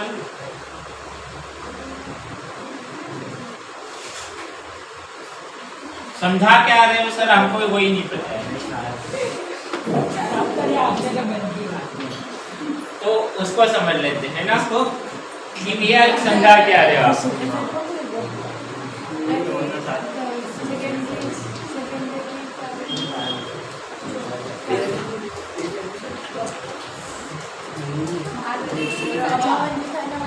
चलिए, कौन सा कार्बन? देखो इसमें समझ में आ जाएगा आपको। अभी सबसे पहले जब मैंने स्टार्ट किया था, आपको ध्यान से सुनना, जब सबसे पहले स्टार्ट किया था तो मैंने आपको बताया था कि there are 70 lakh compounds, organic compounds in present our nature. हमारे नेचर्स में लगभग 70 लाख कंपाउंड्स जो है वो प्रेजेंट हैं। कितने?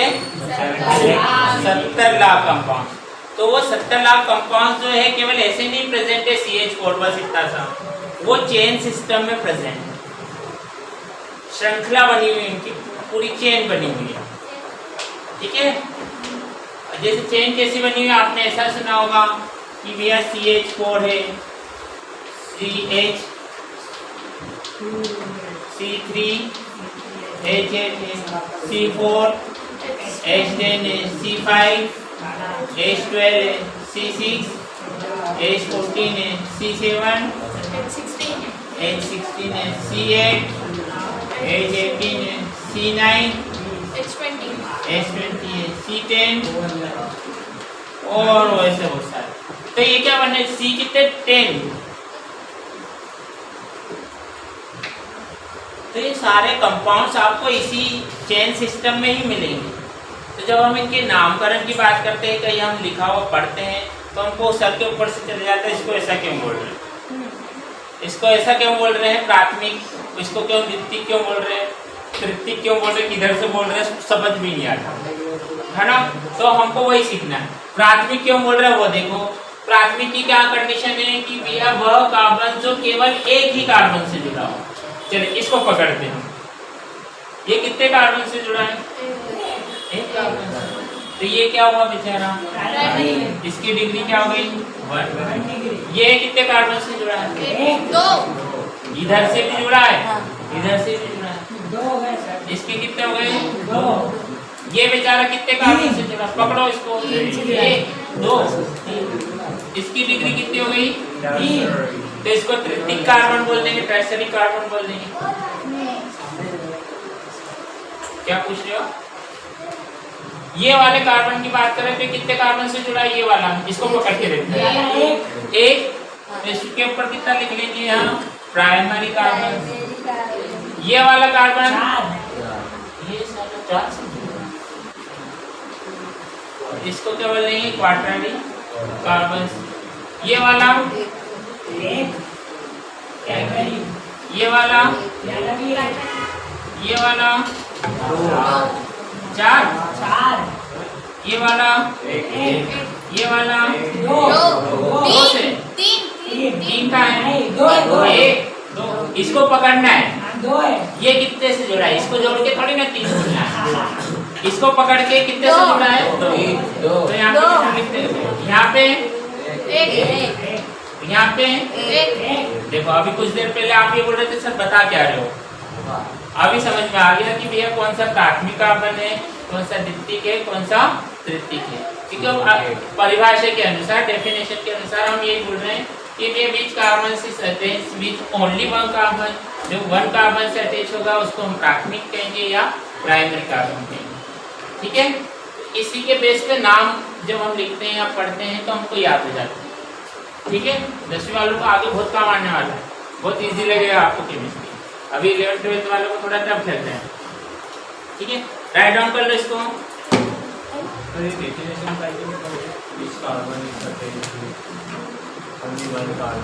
पहला था, सेकंड कर देंगे इसको, सेकंड कर लोगे तो द्वितीयक कर लेंगे।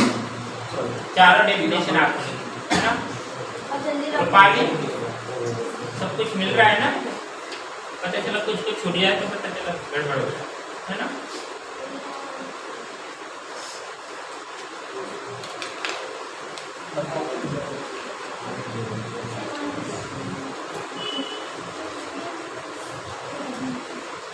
अश्विनी आ रहा है सर, सुनिए ऐसा क्यों लग रहा है जा रही है। अब डिग्री आप एल्कोहल की बात कर रहे हैं, 2 मिनट राइट डाउन कर ले लो।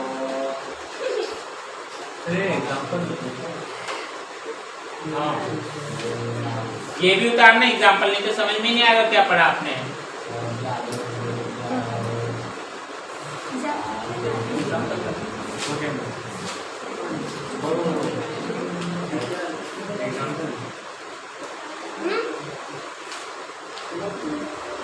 ये लिख लेना साइड में, ये बताने के लिए कि भैया ये क्या होता होगा साधन, ऐसा तो कुछ होता ही नहीं होगा, होता है इससे भी ज्यादा होता है ना। ये देखो ऐसे सब सारे हैं सर। ये एग्जांपल, हाँ ये वाला कैसा एग्जांपल, ये इसका, ये प्राथमिक कार्बन किसे कहते हैं, द्वितीयक कार्बन।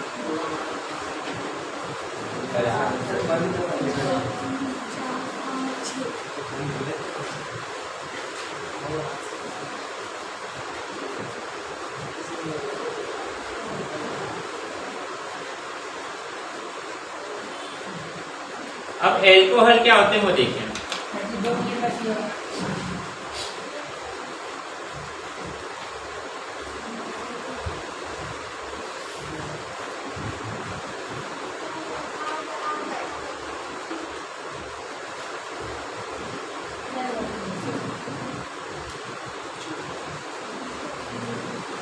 बहुत देर लगा रहे हैं।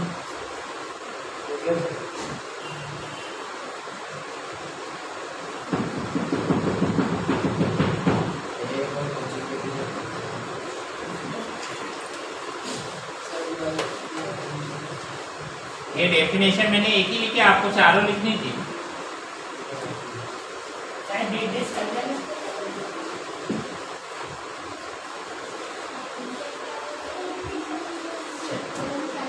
अब हम पढ़ेंगे डिग्री ऑफ एल्कोहल।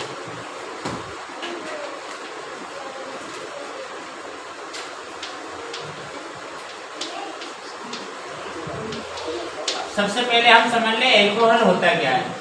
कुछ बच्चों को तो पता ही होगा एल्कोहल क्या होते हैं, ठीक है।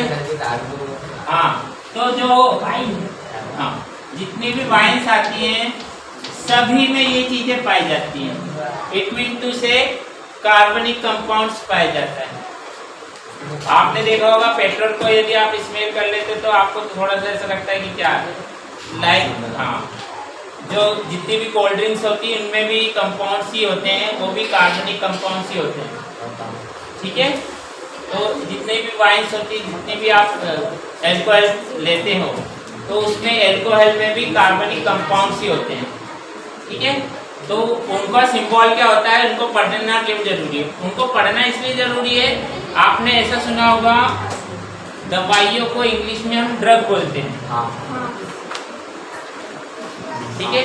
ड्रग्स मतलब सारे केमिकल कंपाउंड्स ही होते हैं और उसमें मोस्टली सब सारे काय से बने होते हैं, ऑर्गेनिक केमिस्ट्री मतलब ऑर्गेनिक कंपाउंड्स होते हैं वो सारे। कोई भी टेबलेट ले रहे हो आप, छोटी सी पेट दर्द की, सर दर्द की, उसमें भी कार्बन और हाइड्रोजन के कंपाउंड्स पाए जाते हैं, वही आपके काम आते हैं। मतलब 70 लाख कंपाउंड्स बोला है तो बहुत सारी चीजें हैं जो उसी के अंदर है। आप जो घरों में ऑयल यूज करते हो, ठीक है, ऑयल वगैरह यूज करते हो, उसमें भी कुछ कंपाउंड्स जो होते हैं आपको मिलते हैं, ठीक है। खाने वाले जो भी ऑयल, तो एल्कोहल वो ये सब सारे होते हैं। और वो एल्कोहल बनते कैसे अभी आपको पता हो गया कि भैया कार्बनिक कंपाउंड्स ही होते हैं। तो वो भी उनके भी प्रकार होते हैं, प्राथमिक, द्वितीयक, तृतीयक और चतुर्थक। तो सिंपल सी बात है, देखें सबसे पहला कौन सा एल्कोहल? प्राथमिक। इंग्लिश क्या बोलेंगे हम इसकी? प्राइमरी। कौन सा एल्कोहल? केवल इसकी बात करते, बाकी सब हमको समझ में आ जाएगा। इसका जो सिंबल होता है वो OH होता है। इसका सिंबल क्या होता है? OH। किसी भी कार्बनिक कंपाउंड्स में यदि OH जुड़ा हो तो आपको एल्कोहल पढ़ना है। अब वो आपको प्राथमिक पढ़ना है, द्वितीयक पढ़ना है कि तृतीयक पढ़ना है, वो अभी डिपेंड करेगा कि आप कैसे पढ़ोगे। आपको समझ में आ जाएगा तो ठीक है, अदरवाइज वही रट्टा मारोगे कि किसको प्राथमिक बोलेंगे, किसको द्वितीयक बोलेंगे। ऐसा alcohol, this alcohol is attached with primary carbon.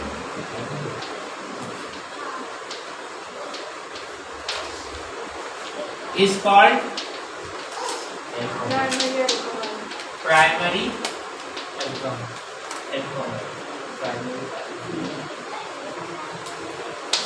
एक एग्जाम्पल लेते तो आपको और अच्छे से समझ में आएगा। सपोज देखिए यहाँ लिखा मैंने CH3 CH CH3,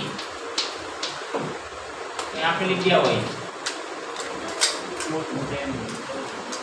OH कौन से कार्बन से जुड़ा वो आपको पता करना है कि ये प्राथमिक एल्कोहल है कि ये द्वितीयक एल्कोहल है। एल्कोहल तो है, चुप तो रहो, एल्कोहल तो है क्योंकि OH लगा हुआ है, मगर ये कौन सा है? प्राइमरी, सेकेंडरी या टर्सरी या आपका क्वार्टरली, ये पता करना है आपको। तो कैसे पता करेंगे, हमको पता ही नहीं है ऐसा डेफिनेशन, तो अभी आपको डेफिनेशन बता दिए कि जो ऐसा एल्कोहल का जो फंक्शनल ग्रुप होता है, जैसे ये क्रियात्मक समूह होता है, अभी बहुत सारे क्रियात्मक समूह भी हम पढ़ेंगे। तो एक क्रियात्मक समूह होता है OH, तो वो यदि प्राइमरी कार्बन से जुड़ा है तो उसको क्या बोलेंगे हम, प्राइमरी एल्कोहल। तो कैसे पता करेंगे, ये कार्बन को पकड़ो, कितने कार्बन से जुड़ा है, ये एक ही से जुड़ा है, तो ये तो बेचारा एक ही। ये कितने कार्बन से जुड़ा है, इसको नहीं पढ़ना है, तो ये इधर कहाँ है, दो से, ये 2 से, तो ये बेचारा 2 डिग्री, ये बेचारा 1 डिग्री। तो OH किससे जुड़ा है, ये कौन से कार्बन से जुड़ा है, 2 से, तो इट इज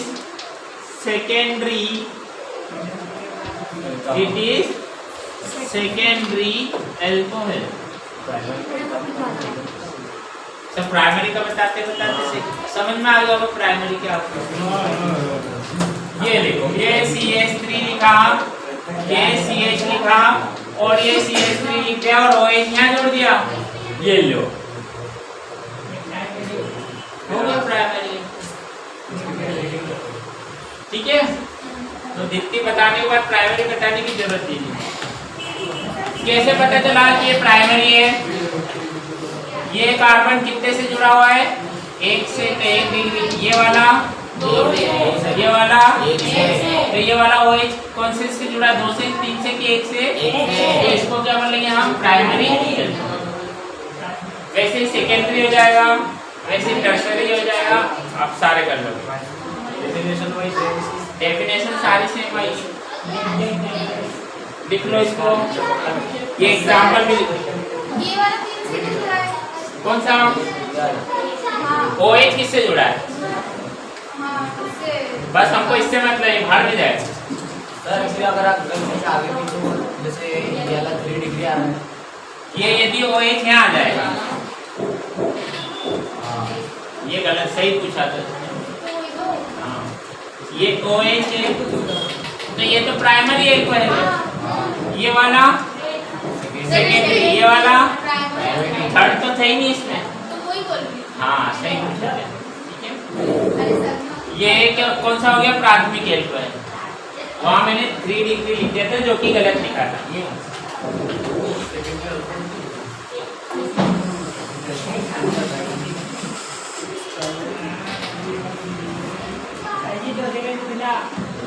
नीचे वाला मिटा दो,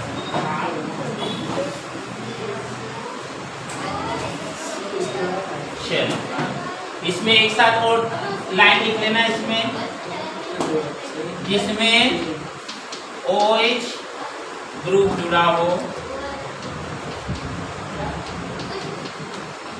उसे क्या कहते हैं हम, एल्कोहल।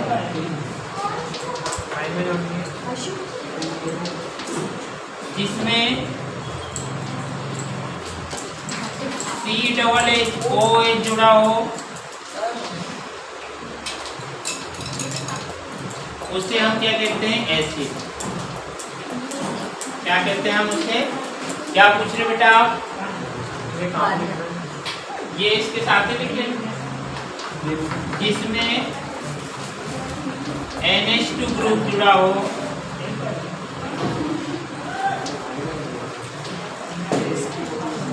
उसे हम क्या कहते हैं, एमीन। जिसमें CN ग्रुप जुड़ा हो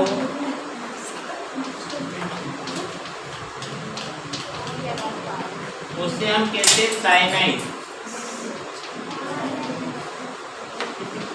क्या कहते हैं हम उसे, प्राइमरी। क्या होगा सर अगर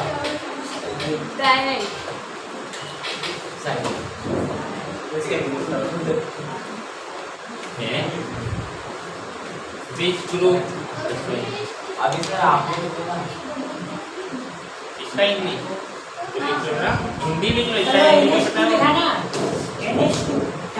हाँ प्राइमरी का एग्जांपल दो है ना ये प्राइमरी है।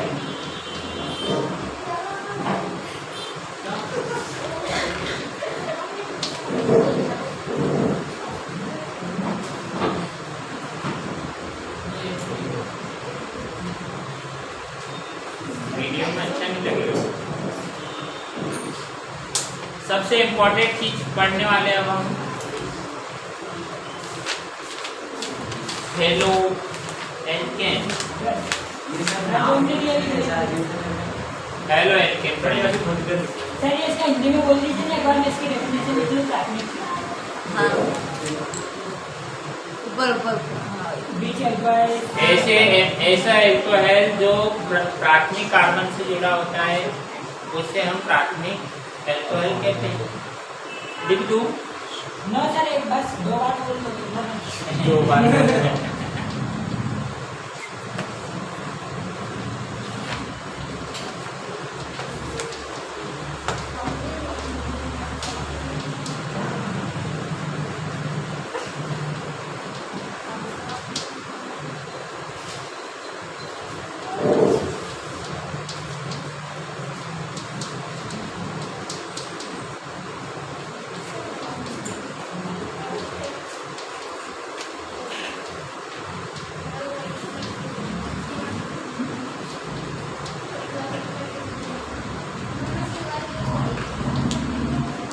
ठीक है। आगे समझ में इसको रख कर ये लिख लो।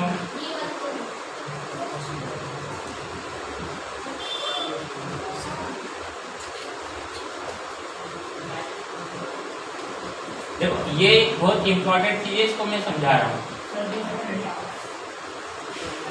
इसको नहीं मिटाऊंगा, ऊपर का मिटा रहा हूँ। ये क्लास में क्या लिखा है? इम्पोर्टेंट बोल देना आपने। CN साइनाइड एम इनके नीचे साइनाइड साइनाइड समानाइड। किसको पता है साइनाइड?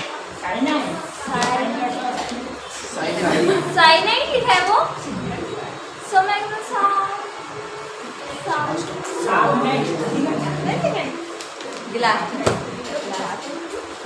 और एग्जाम में कुछ आ गया तो इसे हिंदी में लिख के आना है। हाँ वही तो इंग्लिश में नहीं लिखा रहे। अरे पढ़ना आना चाहिए हमको। इधर सुनो, पढ़ना आना चाहिए। देखो इधर देखिए जरा, यहाँ लिखा है CH3CN। क्या लिखा है? CH3CN। तो देखिए CH3CN का मैं स्ट्रक्चर बनाऊंगा। C कितने इसमें? एक है। तो ये क्या आएगा? इसको हम बोल देंगे में। क्या बोल देंगे? में। दो है तो एक, तीन है तो प्रो, चार है तो ब्यूट, पांच है तो पेन, छह है तो H, सात है तो F, आठ है तो ऑफ, नौ है तो नो, 10 है तो ठीक है। समझा रहा हूँ, इसको रख कर देता हूँ। ये तो आपके पास है।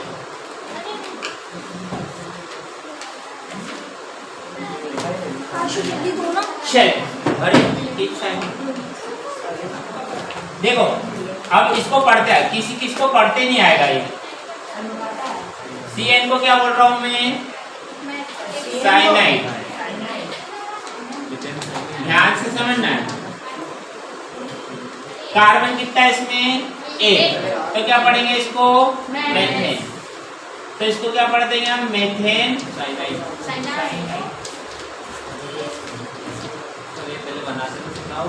अभी सिखाएंगे IPSC नाम जब सिखाएंगे। अभी तो ऐसे बता रहा हूँ कि हमने ये लिखा क्यों। वो जो चार चीजें लिखी थी वो अब ऐसा आ गया। देखिए CH3OH। तो क्या पढ़ेंगे इसको? Methane alcohol. CH3COOH methyl acid methane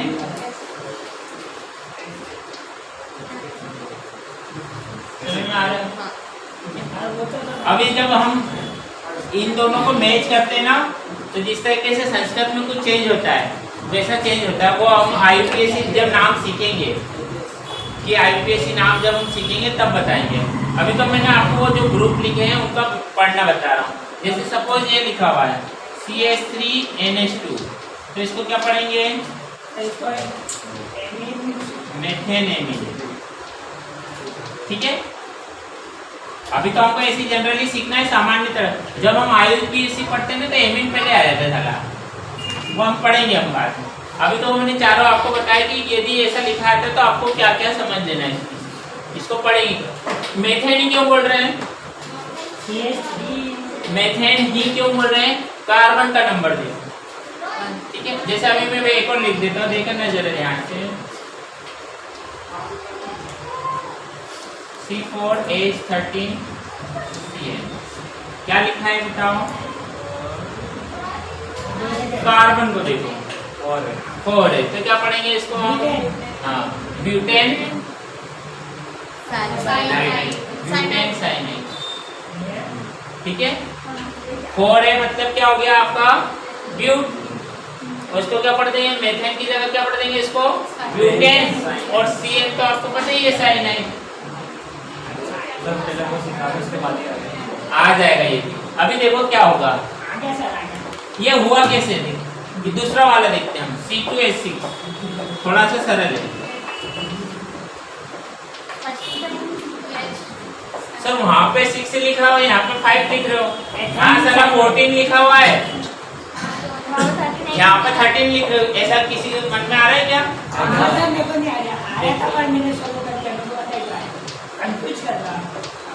confuse नहीं कर रहा। जब यदि मैं इसकी बात कर रहा हूँ तो इसका फार्मूला क्या आ रहा है? C2H6 से आ रहा है। 1 2 3 4 5 और 6। अब मुझे साइनाइड जोड़ना है तो जुड़ेगा कहाँ? एच को हटाएंगे, एक एच को आपको क्या करना पड़ेगा? सब्स्टिट्यूट, प्रतिस्थापित, है ना? तो वो एक एच कम हो जाएगा। ठीक है, एक एच क्या हो जाएगा आपका? कम हो जाएगा। कहाँ जुड़ेगा? जब वैलेंसी नहीं बची इसके पास, तो जब हम इसके साथ साइनाइड मिलाएंगे तो हाइड्रोजन गैस रिलीज हो जाएगी थोड़ी, एक एटम रिलीज हो जाएगा हाइड्रोजन का, उसकी जगह क्या चिपक जाएगा? साइनाइड। इसलिए एक एच कम होगा, है ना? यहाँ पे भी ऐसे ही हुआ। ठीक है, नहीं जुड़ेगा कहाँ? ठीक है, जैसे मेरे को CH3 है वो इस लिखना है, और कार्बन कितना? 4, चारों जगह हाइड्रोजन ही जोड़ दिया मैंने, तो बेचारा OH के लिए जगह कहाँ बची? है ना? तो वो हाइड्रोजन को सब्स्टिट्यूट करके वो जुड़ जाएगा उसको। ठीक है,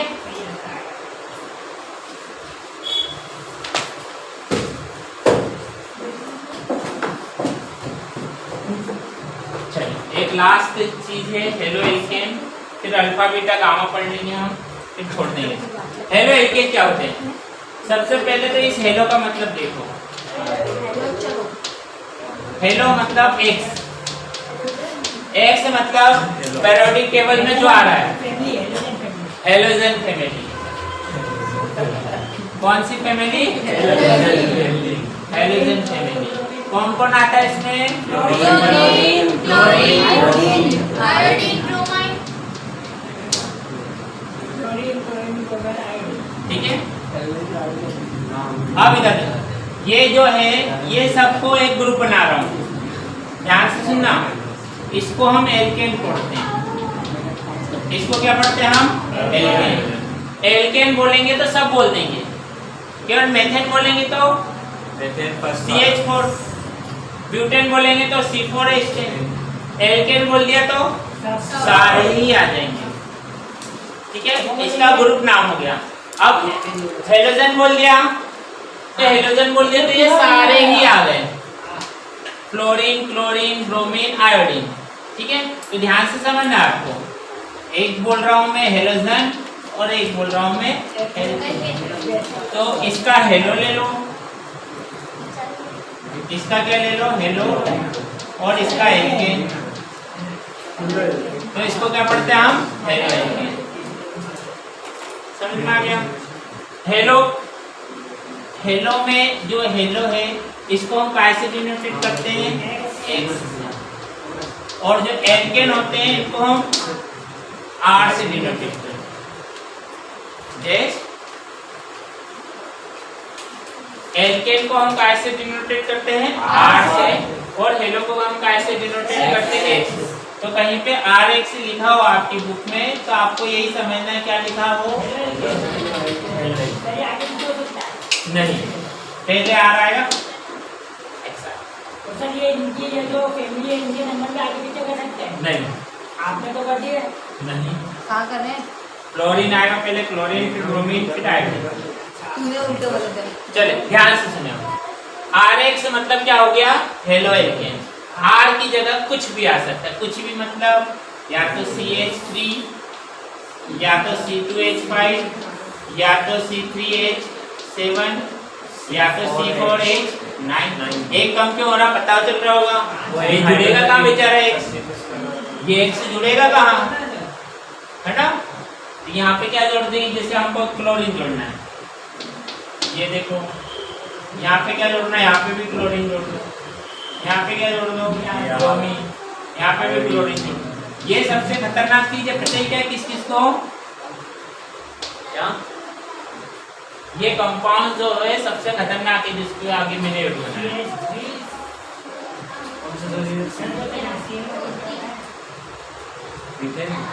जब हम इनको पढ़ते हैं ध्यान से सुनना, मैं ये बता दूंगा तो आप, हाँ, जब मैं बता दूंगा तो थोड़ा सा 50% आपके दिमाग में घुस जाएगा। ये क्या है, ये क्या है, C3H7Br। जब इनका नाम पढ़ते हैं तो इसको पहले पढ़ते हैं हम ब्रोमो। C3 मतलब क्या है बताओ, प्रो, तो क्या पढ़ेंगे, ब्रोमो प्रोपेन। इसको क्या पढ़ेंगे हम, ब्रोमो प्रोपेन। ठीक है, तो वो क्या हो गया मेरा, क्लोरो, ये वाला क्या हो गया, क्लोरो बेंजीन। इसको हम अब देखो थोड़ा घुस जाएगा दिमाग में, क्लोरोफॉर्म भी कहते हैं। तो दूसरा क्लोरोफॉर्म,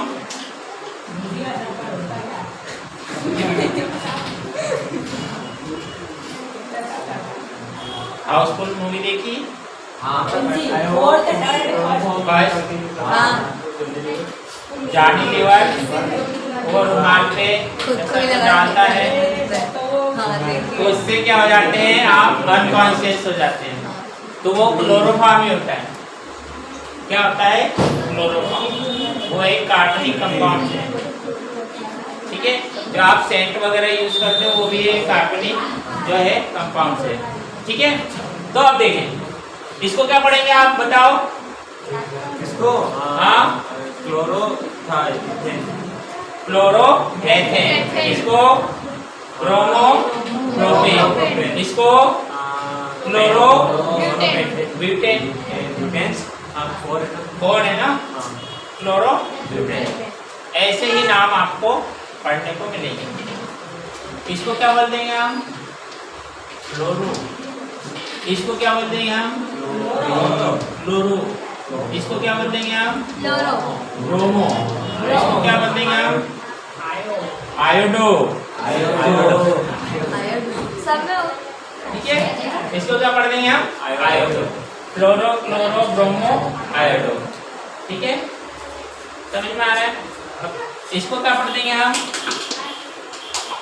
इसके साथ CH3 और मैंने आई लगा दिया, क्या पढ़ेंगे बताओ, इसको आयोडोमेथेन, आयोडोमेथेन।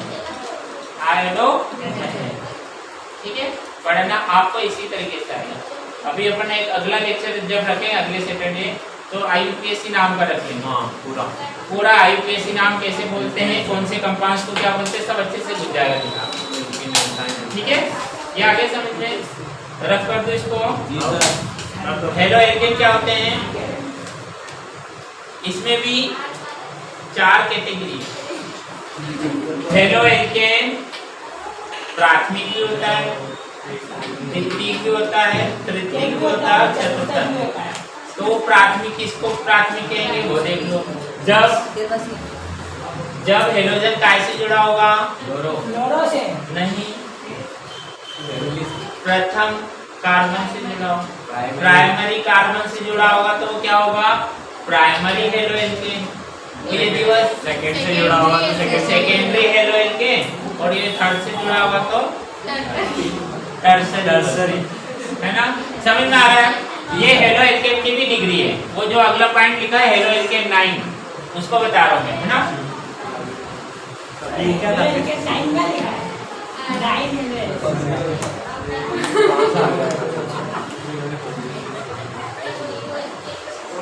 क्या हुआ दीदी?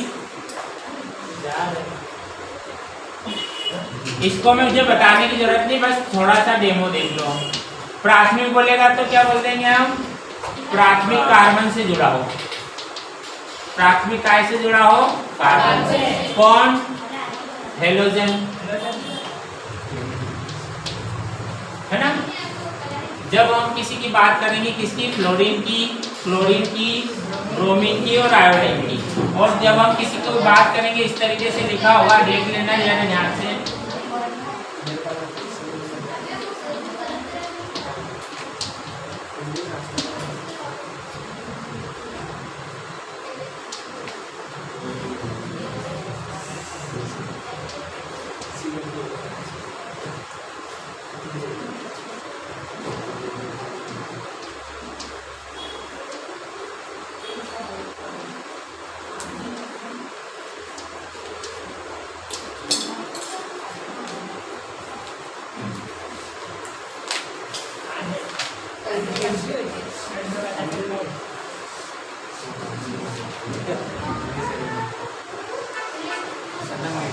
मुझे बताना है प्राइमरी हेलो एल्केन,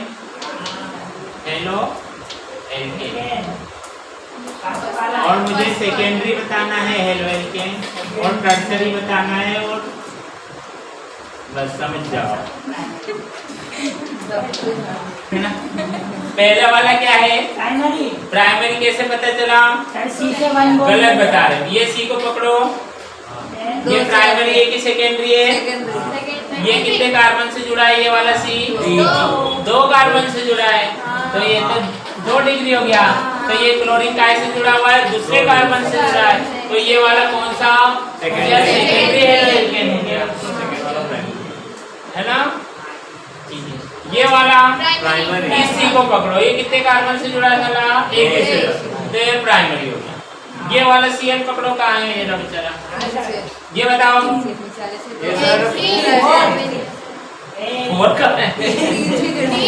ये वाले C को पकड़ो, 1, 2 और 3 कार्बन से जुड़ा है, ठीक है? तो ये टर्सरी हो गया, टर्सरी हेलो एल्केन। समझ में आ गया होगा आपको, ठीक है? तो ऐसा आपको पढ़ते आना चाहिए। एग्जाम्पल लिख लो तो आएगा, नहीं तो फिर वैसे ही बोलोगे प्राइमरी सेकेंडरी। थोड़ा सा सुनना है लिखने की जगह।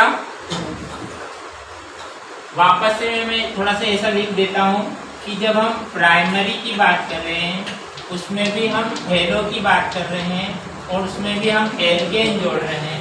तो प्राइमरी हेलो एल्केन होता क्या है?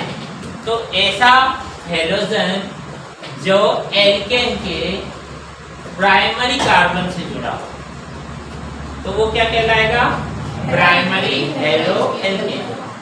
ऐसा हेलोजन जो एल्केन के सेकेंडरी कार्बन से जुड़ा हो, तो वो क्या कहलाएगा? Secondary halo alkane. ऐसा हेलोजन जो एल्केन के टर्सरी कार्बन से जुड़ा हो, तो उसे हम टर्सरी हेलो एल्केन कहेंगे। एग्जाम्पल ये रहे, ये वाला कौन सा बोल दिया आपने? सेकेंडरी। ये वाला कौन सा था आपका? प्राइमरी। और ये वाला आपका टर्सरी, ठीक है? समझ आ गया होगा सभी को, है ना? लिख लो एग्जाम्पल, नहीं तो नहीं आएगा समझ में।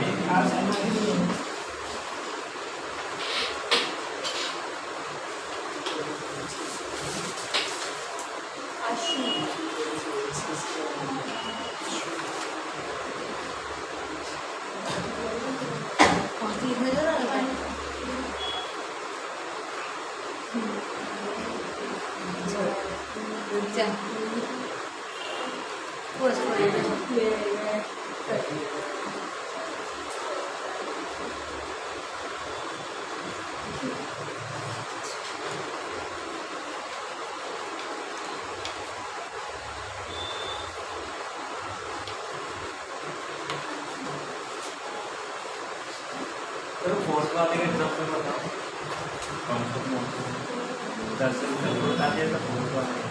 चुप रहो। इसमें एक चीज और जोड़ लो,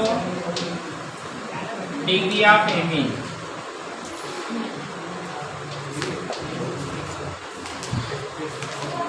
एमिन या एमाइन दो बचे हैं। ये डिग्री ऑफ एमाइन पहले बताऊंगा, फिर अल्फा बीटा गामा बताऊंगा। चले आगे। हाँ यस सर।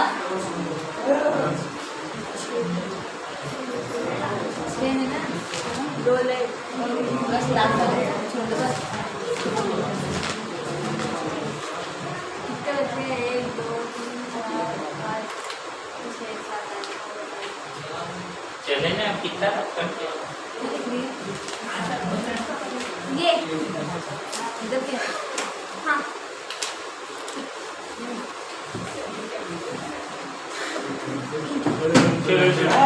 हाँ आप वीडियो बना रहे हो? नहीं बन रहा। उधर से इधर आओ। मेरी बात सुनो, जरा ध्यान से सुनो। एक और है हमारा डिग्री ऑफ एमिन की बात करते हैं। एमिन मतलब एन ग्रुप की बात करते हैं। एन का डॉट स्ट्रक्चर बताओ मुझे। एन का डॉट स्ट्रक्चर बताओ। बाहरी कक्षा में कितने इलेक्ट्रॉन से टोटल इसके? 5। तो 1 2 3 4 एंड 5। इसकी वैलेंसी कितनी हो जाएगी? 3 है ना। तो हम डिग्री ऑफ एमिन की बात कर रहे हैं, देखना जरा है।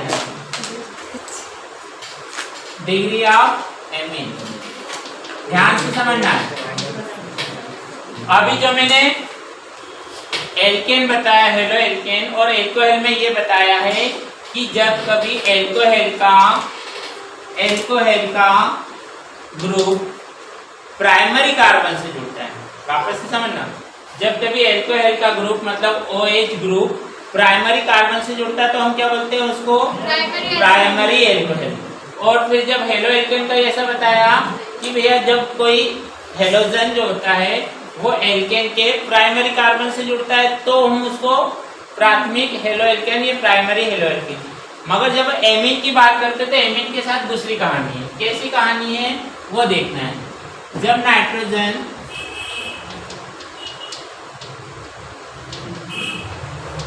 एक कार्बन से जुड़ा हो, कितने कार्बन से जुड़ा हो? एक कार्बन, तो क्या बोल देंगे उसको? प्राइमरी, है ना। कैसे? जैसे देखो ये लिखा N, इसके 2-3 स्ट्रक्चर खाली है, तो यहाँ पे केवल एक ही आर लिखा, बाकी जगह तो कुछ और लिखा है, कुछ और लिख दिया उसने। तो ये कितने कार्बन से जुड़ा है? सॉरी, कितने कार्बन से जुड़ा है? सही बोल रहा हूँ। कितने कार्बन से जुड़ा है? ये एक। तो इसको क्या बोलेंगे हम? Primary amine. क्या पढ़ेंगे इसको हम? प्राइमरी एमीन या एमाइन भी पढ़ते हैं, है ना। इसको क्या बोलेंगे? Primary amine. अब इसमें ये डिपेंड नहीं करेगा कि वो प्रथम कार्बन से जुड़ा है कि द्वितीय कार्बन से जुड़ा है। इसमें ये डिपेंड करेगा कि वो कितने कार्बन से जुड़ा है। उसकी वैलेंसी कितनी है? 3। वैलेंसी कितनी है? 1, 2 और 3। यदि वो एक कार्बन से जुड़ा है तो क्या बोलेंगे हम उसको? Primary amine. सेकेंडरी एमाइन का क्या हो जाएगा बताओ? जो दो कार्बन से जुड़ा हो। कैसे लिखूंगा मैं? यहाँ पे 2 लिखूंगा, 2 डॉट बनाऊंगा, नीचे N, यहाँ पे एक R, यहाँ पे भी एक R और नीचे कुछ और डाल दूंगा। ये कितने कार्बन से जुड़ गया?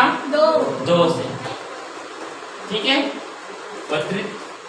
बताने की जरूरत ही नहीं मुझे टर्सरी का, बताने की जरूरत है क्या? नहीं। यहाँ लिखूंगा N, यहाँ लिखूंगा R, यहाँ पे भी R और यहाँ पे भी R। चलो 4 वाले का बता दो ना एक बार। 4 वाला फोन पे ना कार्बन की वैलेंसी 4 होती है बेचारे की। नाइट्रोजन चल इधर देखिए हम, ये समझ में आ गया? वापस से समझ, डिग्री ऑफ एमीन। जब हमने एल्कोहल की बात करी तो हमने प्राइमरी एल्कोहल की बात करी तो ऐसा कहा कि वो जब कभी प्राइमरी कार्बन से जुड़ता है तो इसको प्राइमरी एल्कोहल, सेकेंडरी कार्बन से जुड़ता है तो सेकेंडरी एल्कोहल। मगर एमीन के साथ थोड़ा सा अलग शब्द ले लेंगे कि जब कभी जो नाइट्रोजन जो ग्रुप होता है वो यदि एक कार्बन से जुड़ा हो, अब वो प्राइमरी चाहे सेकेंडरी हो चाहे थर्डरी कुछ भी हो, उससे कोई मतलब नहीं, एक कार्बन से जुड़ा है तो उसे हम प्राइमरी एमाइन कहेंगे। 2 कार्बन से जुड़ा है, नंबर ऑफ कार्बन की बात करेंगे इसमें, है ना। वो ऐसा नहीं कि पहले दूसरे से, तीसरे से, चौथे से, 5वें से, ऐसा नहीं, कितने कार्बन है उसकी बात करेंगे। यदि वो एक कार्बन से जुड़ा है तो हम उसे हम प्राइमरी एमाइन कहेंगे, और यदि 2 कार्बन से जुड़ा है तो उसे हम सेकेंडरी कहेंगे, और यदि वो 3 कार्बन से जुड़ा है तो हम उसे टर्सरी एमाइन कहेंगे। यहाँ पे H और N और R का मतलब क्या है? H हाइड्रोजन, N मतलब नाइट्रोजन, R मतलब तो एल्केन, है ना। ठीक है, हमने जब शुरू में पढ़ा था तो यही पढ़ा था, देखो CHON और X, इसके अलावा कुछ भी नहीं आएगा। ऑर्गेनिक केमिस्ट्री जब हम पढ़ेंगे तो यही जुड़ेंगे। X मतलब बोले तो फ्लोरीन, क्लोरीन, ब्रोमीन और आयोडीन, ये N बोले तो नाइट्रोजन, O बोले तो ऑक्सीजन, H बोले तो हाइड्रोजन, C बोले तो कार्बन। बस यही जो हमको पढ़ना है ऑर्गेनिक केमिस्ट्री में। इन्हीं के आसपास पूरा ऑर्गेनिक केमिस्ट्री पूरा भरा हुआ है। आप 11th पढ़ लो, 12th पढ़ लो, फर्स्ट ईयर पढ़ लो, सेकेंड ईयर पढ़ लो, फाइनल पढ़ लो, उसके बाद मास्टर डिग्री करो, तब तक ये छोड़ते ही नहीं पढ़ा। और जो अभी नहीं पढ़ता है ना उसका आगे बहुत दिक्कत आती है, वो केमिस्ट्री से पीछे जुड़ाता है, सप्लीमेंट्री आती, फेल होता है, कम नंबर आते हैं, रट्टा मार मार के पास होते हैं। ठीक है,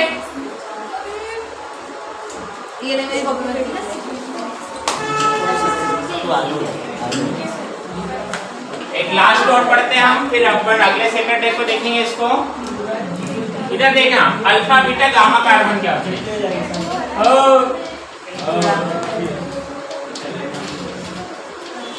अल्फा बीटा कार्बन क्या होता है वो देखिए,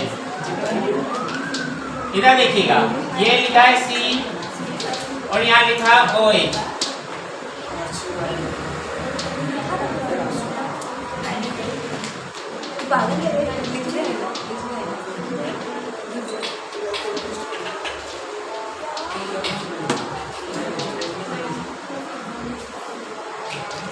इन तीनों को हम एक साथ समझते हैं, अल्फा, बीटा और गामा। ये क्या है मेरा फंक्शनल ग्रुप, क्या है मेरा ये फंक्शनल ग्रुप, जिसे हम क्या बोलते हैं हिंदी में क्रियात्मक समूह। ठीक है, ये क्या है मेरा फंक्शनल ग्रुप, ये क्या है मेरा फंक्शनल। तो अल्फा कार्बन किसे कहते हैं, जिससे क्रियात्मक समूह जुड़ा होता है, वो अल्फा कार्बन। तो कौन सा अल्फा कार्बन, ये अल्फा कार्बन कौन सा, ये क्रियात्मक समूह किससे जुड़ा है, ये वाले कार्बन से, तो ये वाले को क्या बोल देंगे अल्फा, उसके पास वाला बीटा, उसके पास वाला गामा, इसमें ये वाला अल्फा, ये वाला बीटा, ये वाला बीटा, तो वो थर्ड नंबर आएगा। इसके पास है ना ये, तो इसके पास वाला बीटा ही रहेगा, इसके पास वाला गामा कभी नहीं रहेगा, उससे थोड़ा सा दूर वाला गामा। ये वाला बताओ, ये वाला कौन सा अल्फा, ये वाला ये वाला बीटा, ये वाला अरे वाह यार इतनी जल्दी आ गया। ठीक है,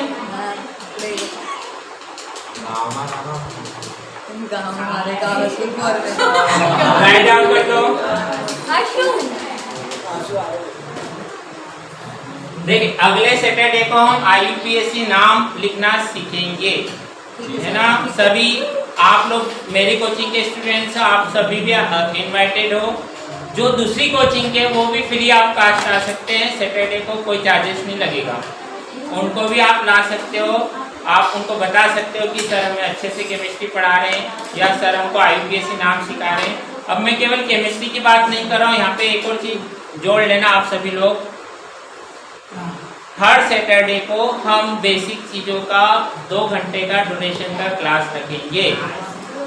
आपकी कोचिंग जो मेरे बच्चे हैं, मतलब मेरी कोचिंग के स्टूडेंट्स हैं, उनके लिए भी फ्री है। आप अपने दोस्तों को यदि पढ़ने के हिसाब से ला रहे हो तो उनके लिए भी फ्री लेक्चर है, ठीक है। मतलब यदि वो सीखना चाहते हैं, वो 2 घंटे की क्लासेस निःशुल्क है, वो कहीं भी कोचिंग जा रहे हो, डजन इशू, ठीक है। उनको आप ला सकते हो, भैया 2 घंटे की क्लास है, तेरे को बेसिक चीज़ें मिल जाएगी सीखने के लिए, अच्छी बात है, तो आके सीख ले, कोई तेरा चार्जेस तो है नहीं। हर सैटरडे हमने ऐसा सोचा है, 10th का भी होगा उसमें, 11th का भी होगा और 12th का भी होगा, ठीक है। 11th 12th का कॉम्बो में लगेगा और 10th का अकेले लगेगा। तो हम ये ध्यान से सुनते हैं कि भैया 10th वाले स्टूडेंट आ गए, अच्छी बात है, 12th वाले स्टूडेंट आ गए, अच्छी बात है। 1 दिन 2 दिन पहले आपको बता देंगे कि भैया कौन से बच्चों का होगा। अभी जैसे आज ही बता दिया हमने कि अगली बार हम क्या सीखेंगे, IUPAC नाम। तो वो तो 10वीं 11वीं 12वीं तीनों के लिए कंपलसरी है। तो आप तीनों क्लास के जो भी आपके मित्र हैं, आपकी सखा है, सहेली है, उनको लेकर आने, ठीक है। हाँ, तो ब्राइट फ्यूचर कोचिंग में ये सारी चीजें जो सैटरडे फ्री ऑफ कास्ट रहेगी, 2 घंटे की क्लासेस रहेगी आपको। और अभी आपको बहुत अच्छे से समझ में आया होगा सभी को, और यही 2 घंटे आपको आगे लेके जाएंगे, ठीक है। बस बंद कर